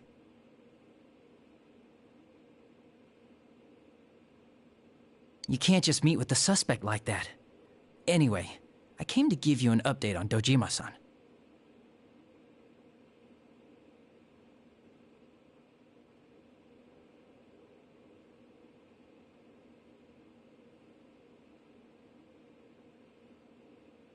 His wounds opened up a little, but he's treated now, and he's fast asleep.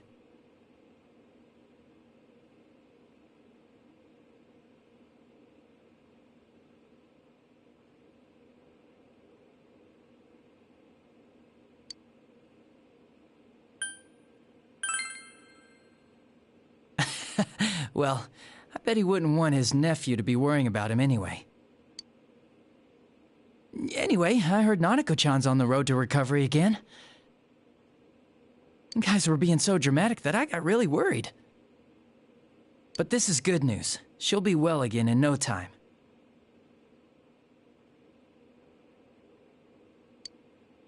By the way, you're all alone at the house now, right? Well, enjoy your freedom while you can. Dojima-san and Nanako-chan will be back soon after all.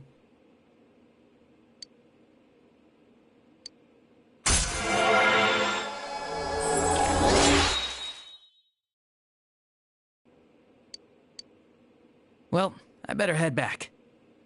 You go home too, before it gets too late. See ya.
Couldn't save. I couldn't save.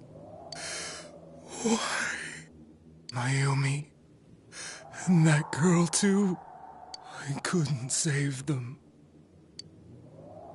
Huh? What's the matter? Feeling guilty all of a sudden? Sheesh.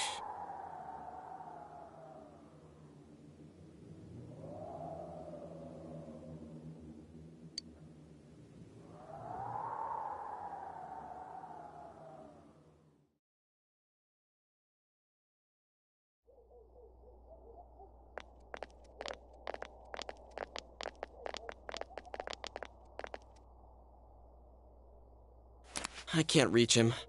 Did that stupid bear forget to charge the battery? We took a quick look around the hospital, but there's no sign of him. I wonder where he went.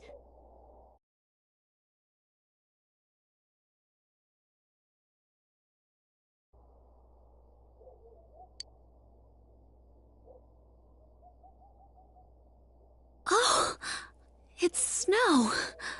Hey, you're right. Wow, it's been a while since I last saw real snow. It doesn't look that pretty, though, because of this fog. I guess this makes it the first snow of the year. It's freezing. Let's go home. Hey, Yosuke, if you find Teddy, don't forget to contact us, all right? I know. Let's meet up at the special headquarters tomorrow.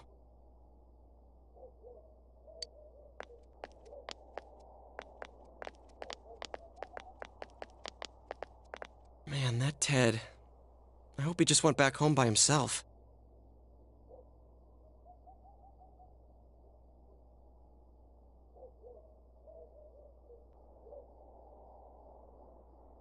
He's probably fine, but I'll hurry home just in case.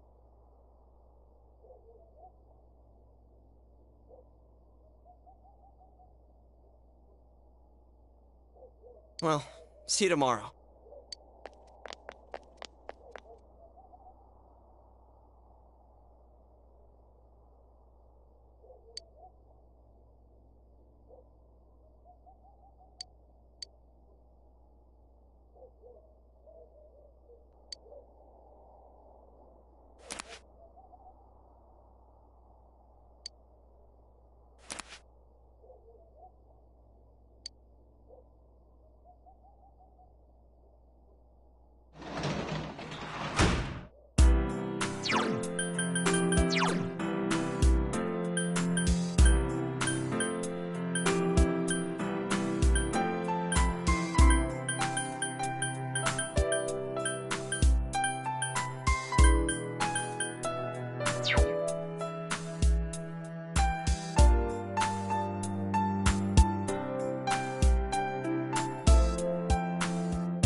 Welcome. It's been quite some time. Do not be alarmed. You are fast asleep in the real world. I have summoned you within your dreams. Now then, your journey has taken you quite a distance thus far. Do you believe you'll be able to successfully solve this mystery? Splendid! The precise destination of this vehicle, that too is getting rather hard to judge. If we continue driving blindly, we may end up leading you further away from the mystery that you must reach. Well, why don't we take a moment to look back on your journey? It was for that purpose that I summoned you here tonight. Margaret?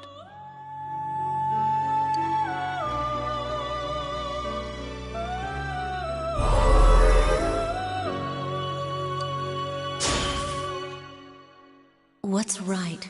What you should choose to do in life? The answers to those things lie within you.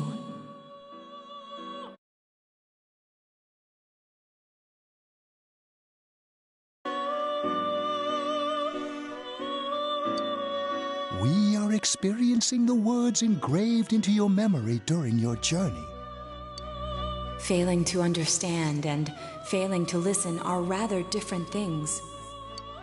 All right, let's go ahead and think this through as much as we need. If we leave any unanswered questions behind, we'll just be lying to ourselves.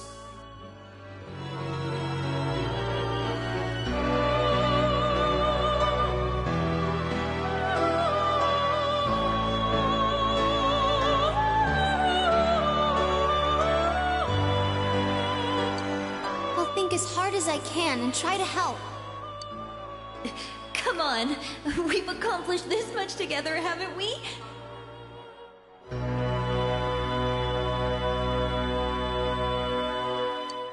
Right. Together.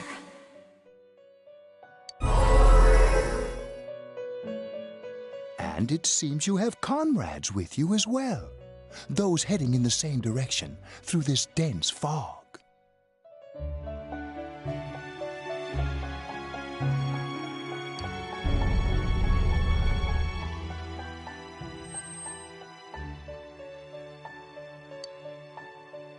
We'll be parked for the moment while I confirm our current heading. As I mentioned previously, this year will signal a great change in your life. Though there isn't much time left, it can be worth your while to take the time to stop and reflect. People are like water flowing in a river. There is only one stream, but all who pass through it are affected differently.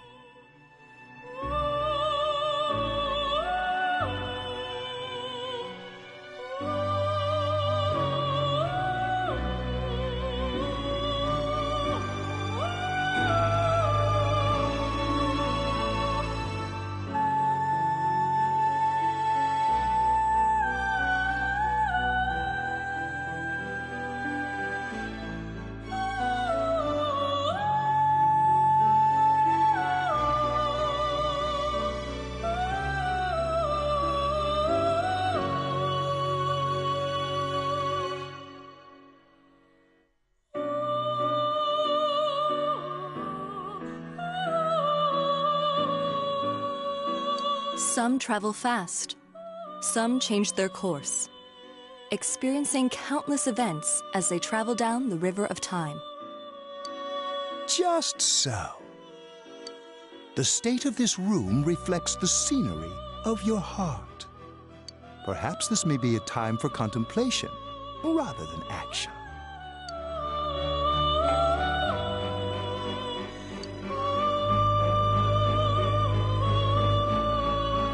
Perhaps the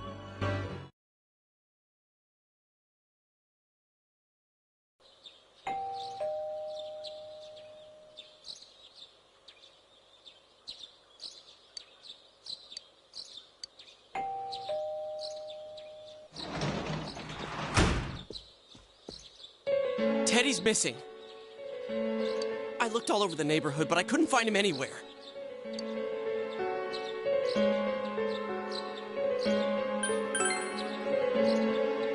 I hope so. Rise and the others are checking inside the TV to see if he's gone back to the other side.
We're meeting pretty soon, so will you come with me to Juness?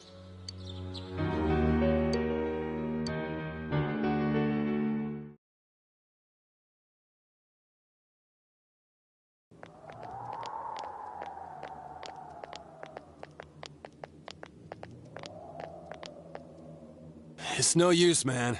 We can't find him. No luck for me either. I didn't sense anything over there. The fog's so dense it might be affecting my readings. I wish I could do better. I'm sorry. Ted. Don't tell me he really went back to his world this time. We told him over and over that he could stay here.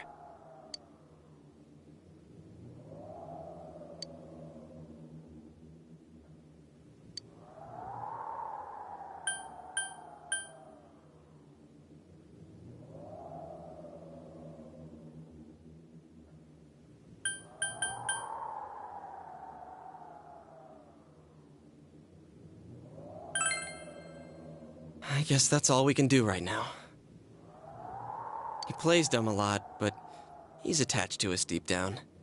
He wouldn't disappear without saying anything, right? I'm worried for Teddy myself, but let's trust in him and await his return. Right now, we must concentrate on the case. It won't be long before Namatame is transferred to another location. We must hurry, or we will miss our only chance to get his perspective on this. You know, I've been thinking about the case since, but something just doesn't seem right.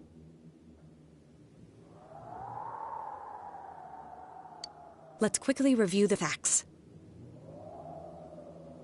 Of all the victims, only 2 were killed, Miss Yamano the announcer and Saki-san. From the documents we found in the car, we know Namatame had some sort of dealings with them. After that, there were multiple attempted murders in which we were targeted. It was only when he took Nanako-chan that we caught him in the act, identifying his modus operandi in the process. Want to hear you put it like that? Sounds like the dude's guilty. As a result of Namatame's arrest, the police admitted that Mitsuo Kubo was a mere copycat killer. Back up to yesterday. Remember when you said Namatame didn't have a motive to kill the announcer?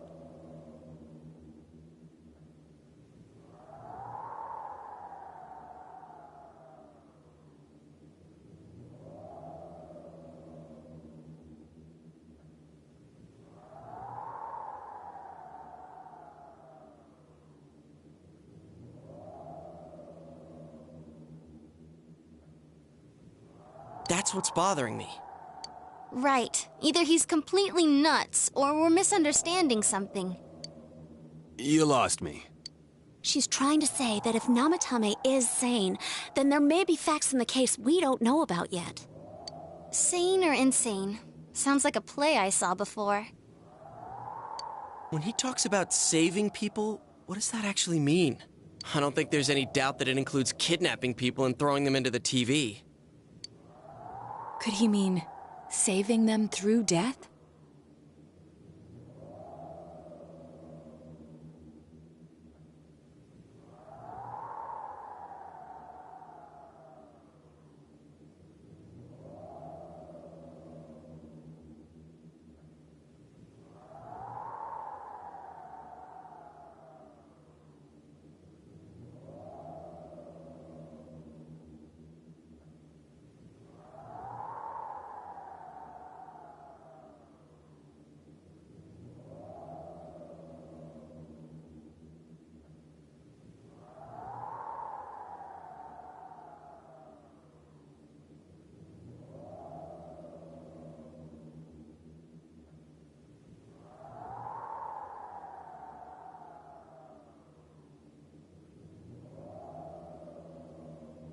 He did call himself a savior, and said that the other side is a wonderful world.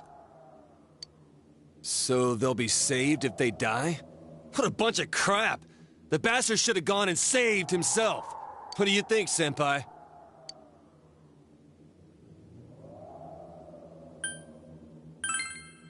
If you think about it normally, it's gotta be him. But there ain't nothing normal about that world anyways.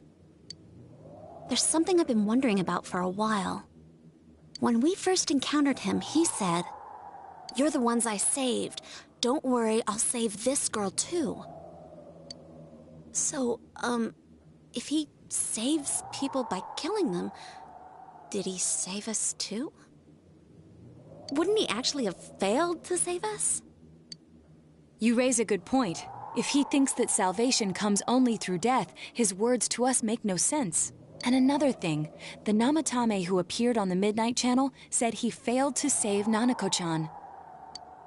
Well, maybe he really was trying to save the victims by putting them inside the TV.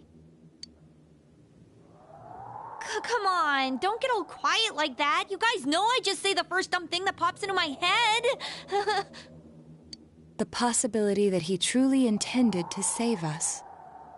But he's still the one who threw in Saki-senpai and that announcer, right? Sure, we haven't nailed down his motives, but that doesn't change the fact that he killed them. Or what? You think someone else was involved? What makes you think so?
Warning letter? Oh yeah! Whatever happened to that thing? If Namatame's the killer, he must have been the one who wrote it, right?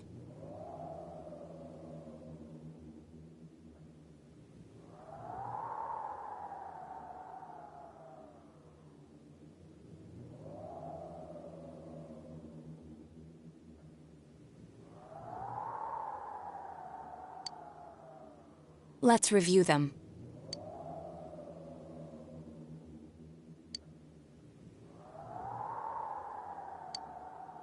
Yes, that's right. Isn't that kinda odd? Would someone who thinks he's saving people by killing them write stuff like, don't rescue or kill? Yeah, and the will be put in and killed part doesn't make sense either. If the killer was writing it, wouldn't it be more like, I'll put in and kill? Hey, could this mean...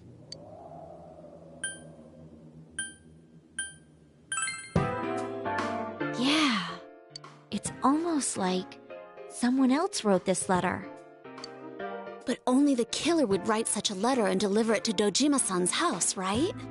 If someone else wrote it, that could only mean... Dear God. Since this is such an unusual case, I was absolutely convinced that other than the Kubo incident, there was one culprit.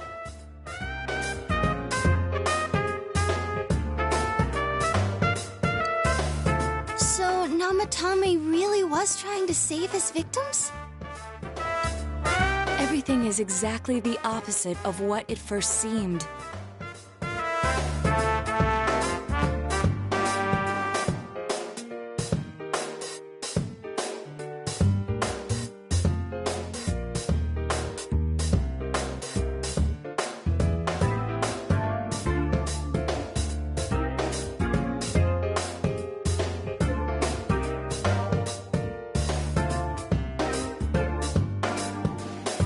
In Namatame's parlance, Failing would have been the first 2 cases when the victims died.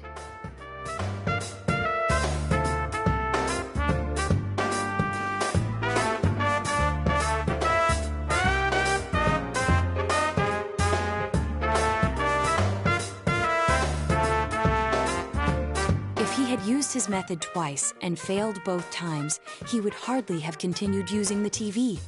And yet he did. It all seems to suggest that someone else wrote this warning letter while observing the entire case. Someone else? Then...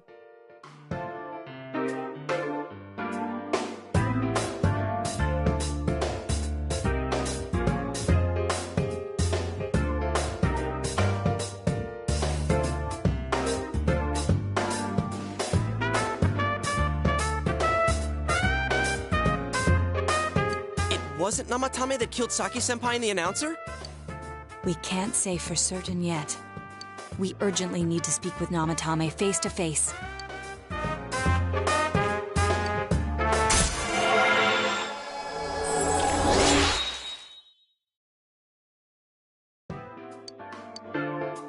How though? After what happened yesterday, they said they're gonna tighten security. I have a plan. But there's no time to waste. Let's hurry to the hospital.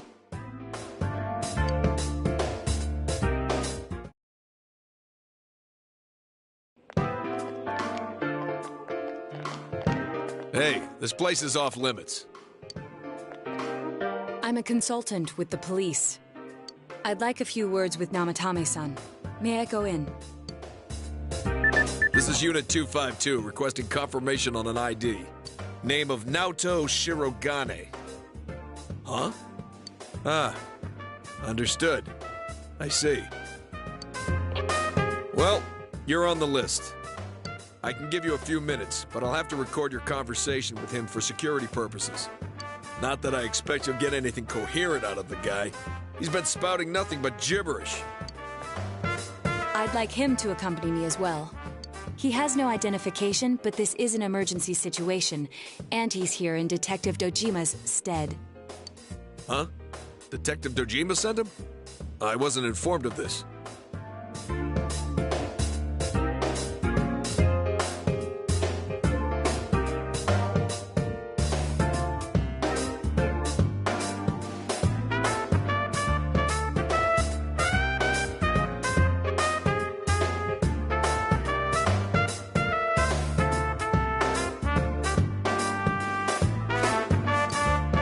Vouch for his identity.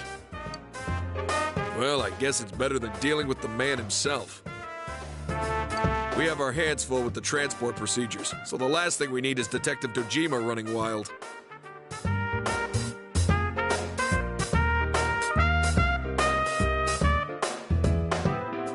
Detective Adachi is busy somewhere too.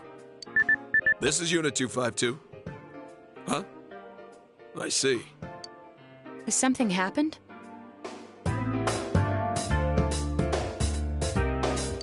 There's something about a suspicious object out in the lobby. Ah, well then, this works out nicely. You should back up your colleagues downstairs. We'll keep watch over Namatame-san. A disturbance in a hospital lobby, after all. It sounds serious. If anything happens, hit the nurse call button. I'll leave the rest to you. Understood. Please be careful.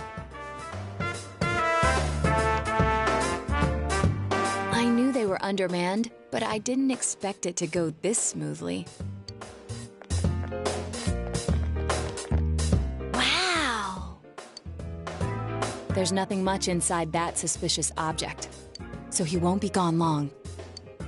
All right, then now's our chance to talk to Namatame.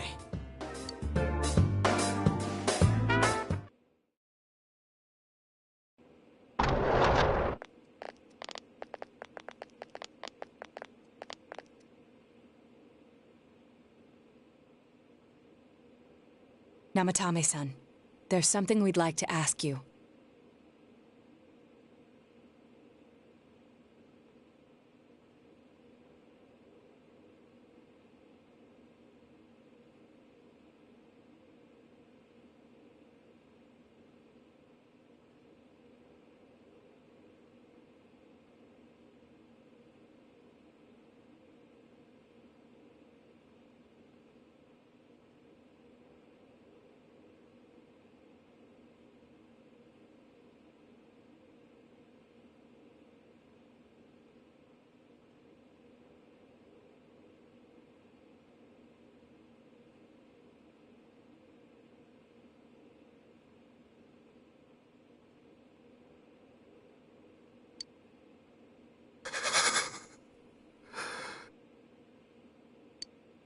It's tempting to think that you were the culprit behind this entire case. And to be honest, there are many in this town who hope you are. But we are here to learn the truth. So please, answer our questions. Huh?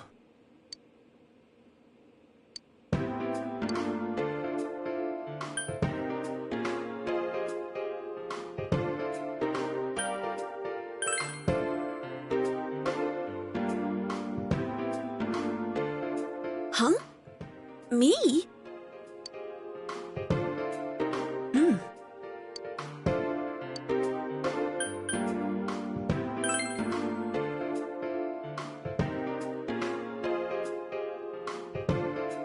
They were killed. I couldn't save them.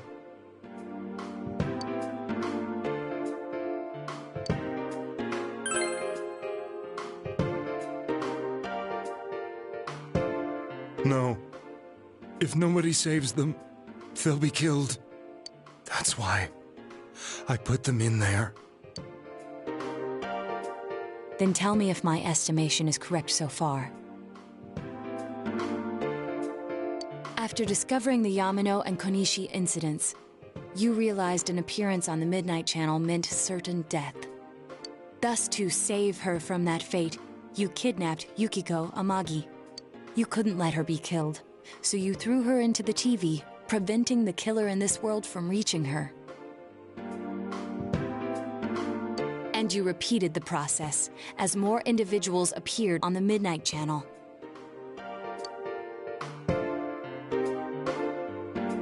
It all falls into place. His body is weak, but his mind is sound. He's trying to tell us the truth.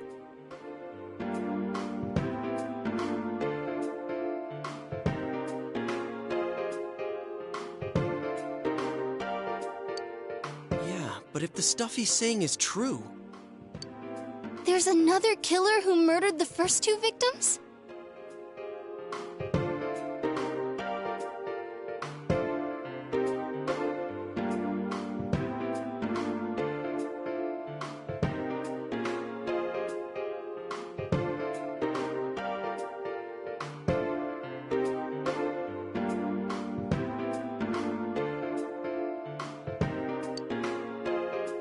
Indulge us in a few more questions.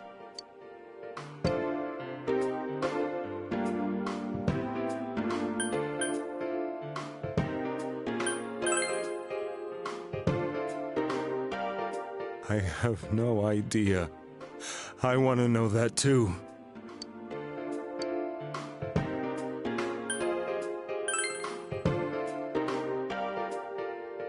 I didn't know.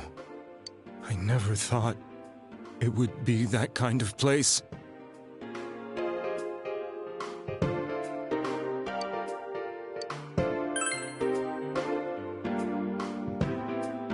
What are you talking about? As I thought. You believe me? Did they find him? Did they find the one who did such cruel things? Mayumi. Please calm down. Our ability to find the culprit rests on you. We know about the other world. In fact, we're the only ones who can fully understand what you have to say. Only you? We did blame you for everything at first. But now I think we can accept whatever you got to tell us as truth. Please. But now I think we can accept whatever you got to tell us as truth. But now I think we can accept whatever you got to tell us.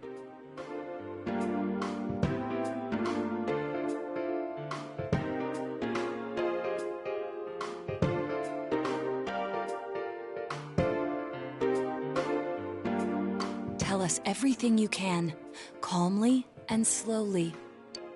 You're willing to listen? Do my story?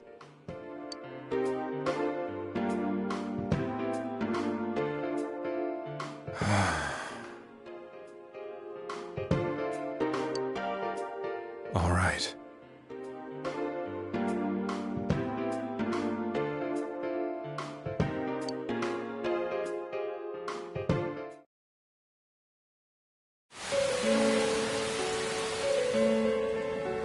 Soon after my affair with Mayumi became common knowledge, I returned to my parents' home, as if to run away from the scandal.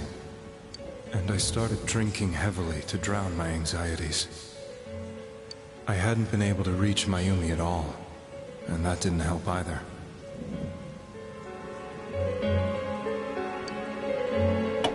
Mayumi, where are you? She'd been disgraced on all the afternoon shows and forced to resign from the program she was on.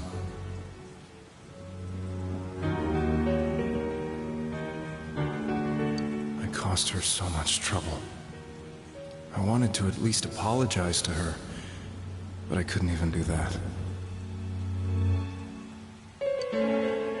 I lost the will and energy to do anything.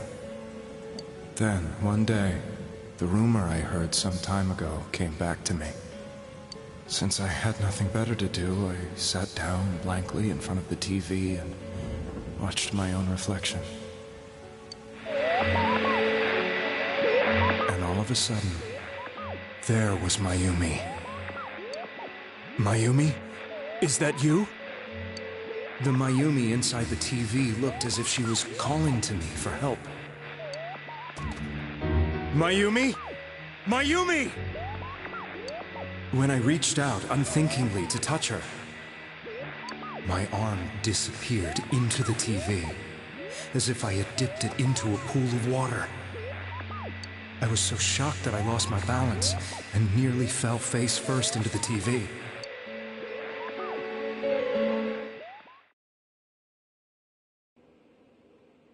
I was so scared. I couldn't understand what just happened. I thought maybe I'd gone insane. In the end, I decided to think of it as just a dream, and I went back to the city the next day after finishing work. The next afternoon when I got to work, I was fired on the spot, as I expected.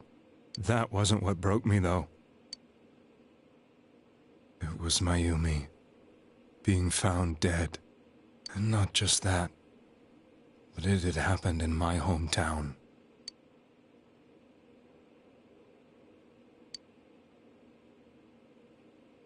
I was dumbstruck.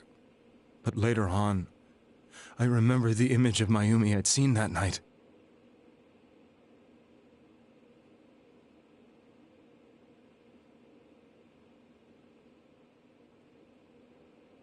Was it not a dream? Could it really have been an SOS from Mayumi?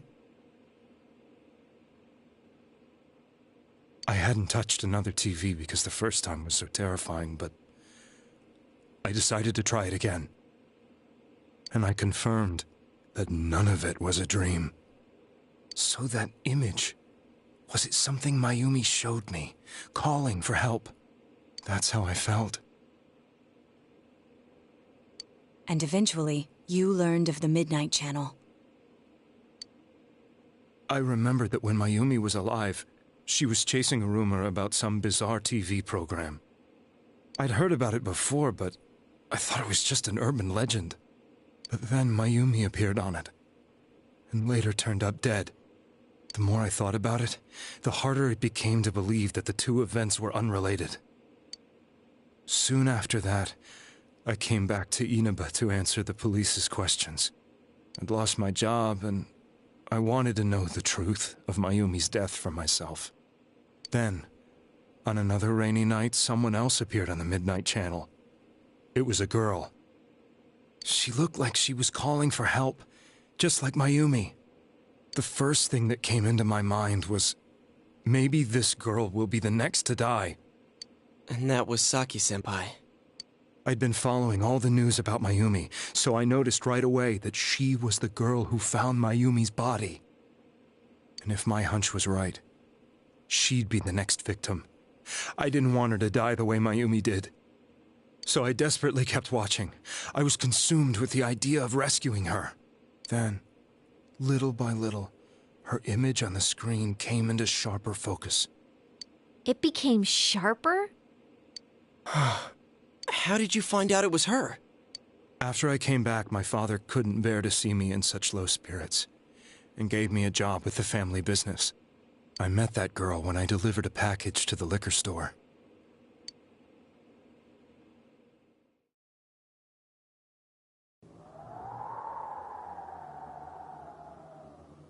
After agonizing over it, I decided to meet her and told her to be careful.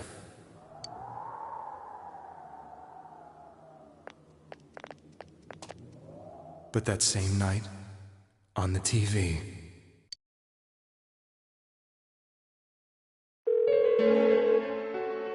she looked as if she was being engulfed by some black shape. She was writhing in pain. That's why I warned her. Why won't she pick up the phone? Come on, please!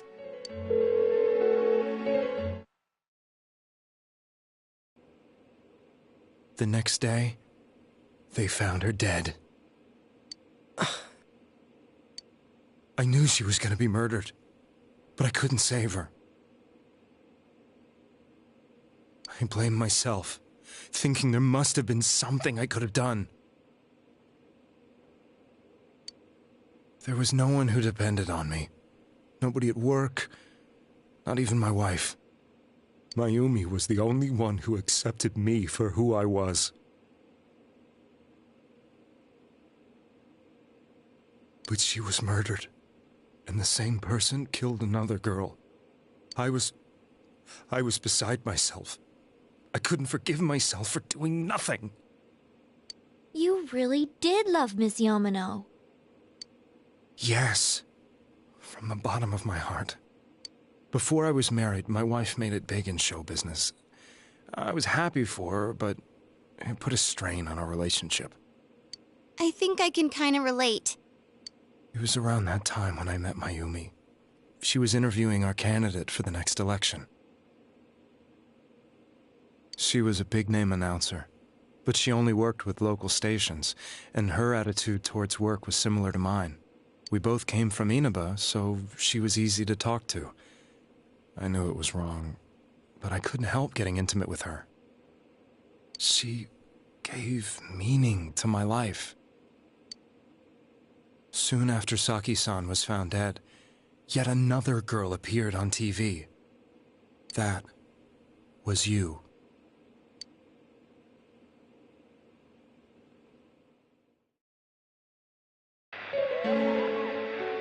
She'll be kidnapped next, and murdered.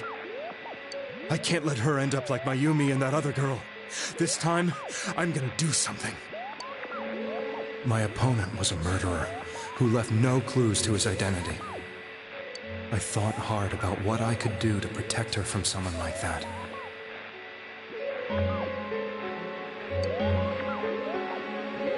I'll never convince her. If she gets suspicious and they arrest me, who'll save her then? The girl inside the TV looked as if she was smiling at me.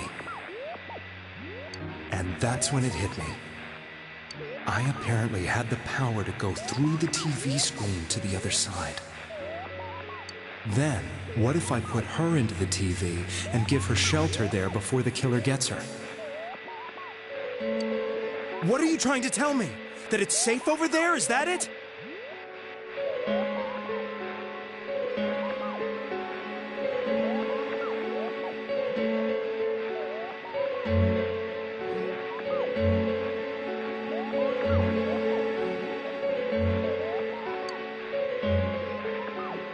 The girl inside the TV seemed to smile at me again. And I thought, no matter what kind of place it might be, it's better than being slaughtered. Once things calmed down, I could just let her out again. If she's inside the TV, there's no way they can find her. It felt as if everything was starting to come together in my mind. Could it be that Mayumi gave me that power to prevent any more victims from meeting her fate? Was it my mission to save people? But there was a big problem. If I explained the situation to the victim, they wouldn't understand. I had already tried that and failed miserably. It seemed the only thing I could do was to take them away. If that was my mission, I'd just have to do it. Or so I thought. Mayumi, please lend me your strength.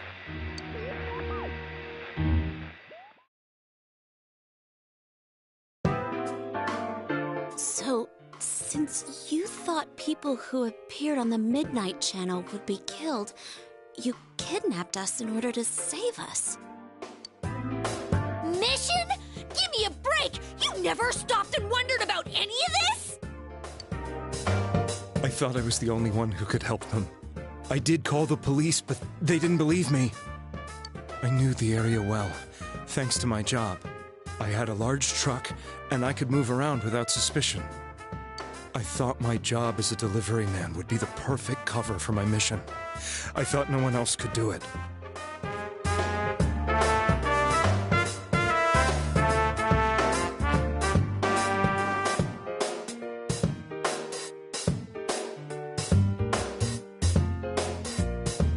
But are you telling me that I wasn't saving them? If a person is still within the TV world when the fog appears here, they will die. Beginning with Yukiko-san, the people you thought you had been saving were, in fact, in mortal peril. It was my friends here who really saved us all. I had a feeling that was it. When I went after that little girl and entered the TV myself, for the first time, I had some doubts about myself. You refer to Nanako-chan, correct? The police were after me, so I had to get away. But I still felt I needed to do everything I could to save that poor little girl. That's why I went in after her. But the TV world was completely different than I imagined. Such an abominable, grotesque place. I knew that the three of you who I saved went back to your normal lives, so I didn't realize how terrible that world was. I never knew you couldn't even get out of that place on your own. No. That's a cowardly way to put it. I'd probably already begun to realize that it was a dangerous place. If I hadn't, I wouldn't have gone to see you all. See us? Wait, are you talking about the concert we did at Junes? Yes. I wanted to know why the ones I saved were all hanging out with each other, and how much you remembered. But in the end, I couldn't bring myself to say anything and ran home. I must have felt too guilty.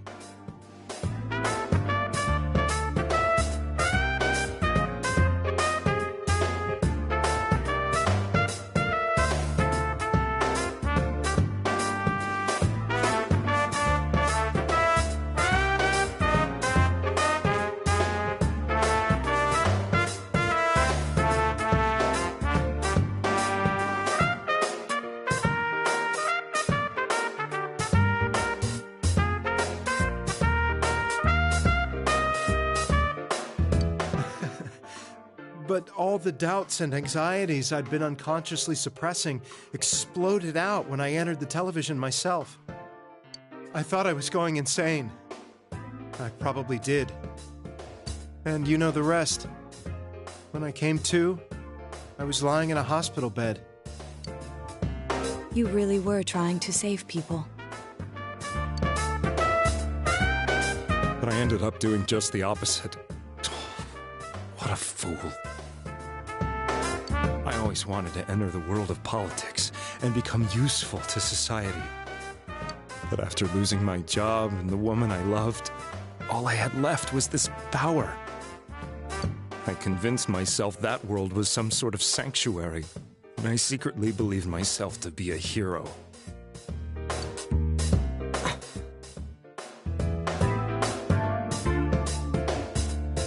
I never doubted what I saw on TV, and believed everything was as I wanted it to be. I didn't think for myself at all. That's why I couldn't protect them. I'm to blame for all of this.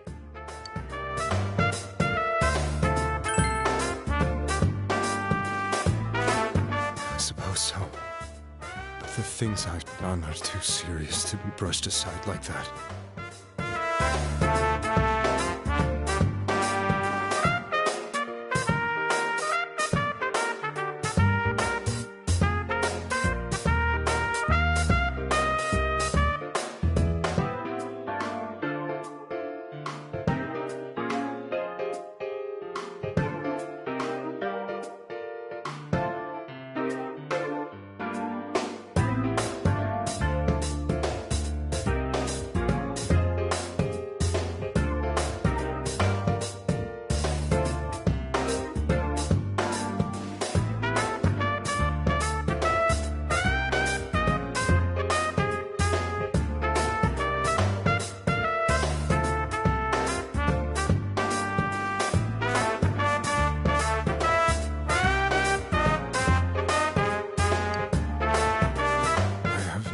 intentions of running away from my crimes.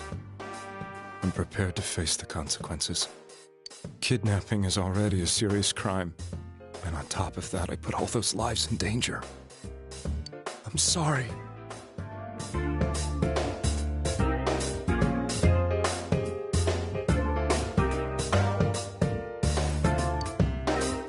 The Midnight Channel and the other world, you can hardly be blamed for failing to understand them properly.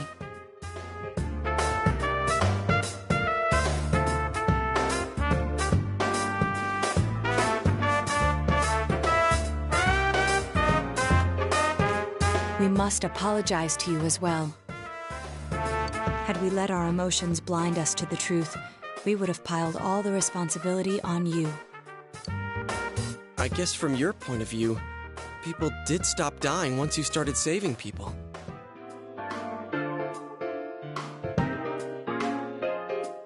The more you did it, the more you really believed you were preventing their deaths.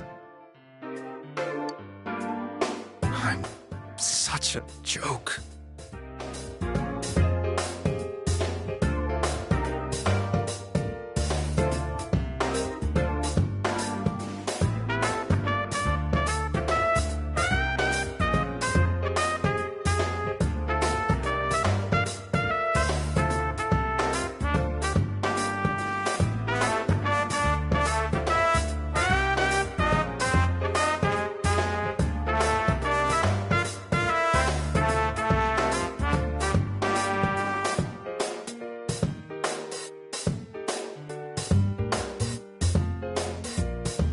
I'm sorry.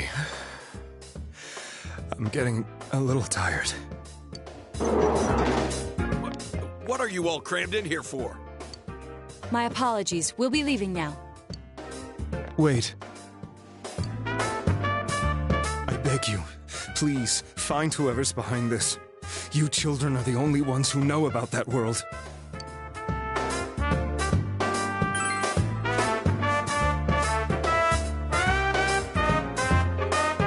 It's all clear now. He never committed any murders. It was another party who threw the first two victims into the TV.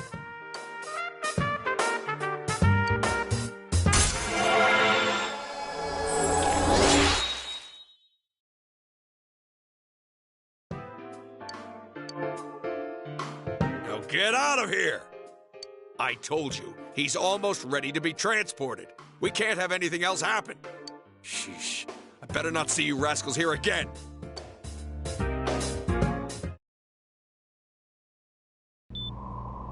Nanako-chan looks like she's in pain. She's fighting for dear life.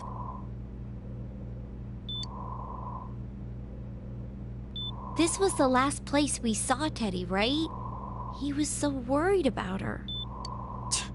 How can he flake out like this when we have to find the real killer? The police consider the matter closed. We'll have to do all the investigation from here on out. Let's revisit Saki-san and Miss Yamano's incidents and see if we can turn up fresh details. But it's been over 6 months. Wouldn't the trail be cold by now? I know, but we can't give up. We're the only ones who understand what's really going on. And you never know. People might remember some things now because they've had so much time to think about it.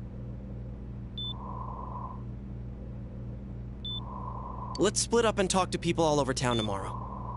We'll meet up in the evening to discuss our findings. I hope we can find out something about Teddy, too.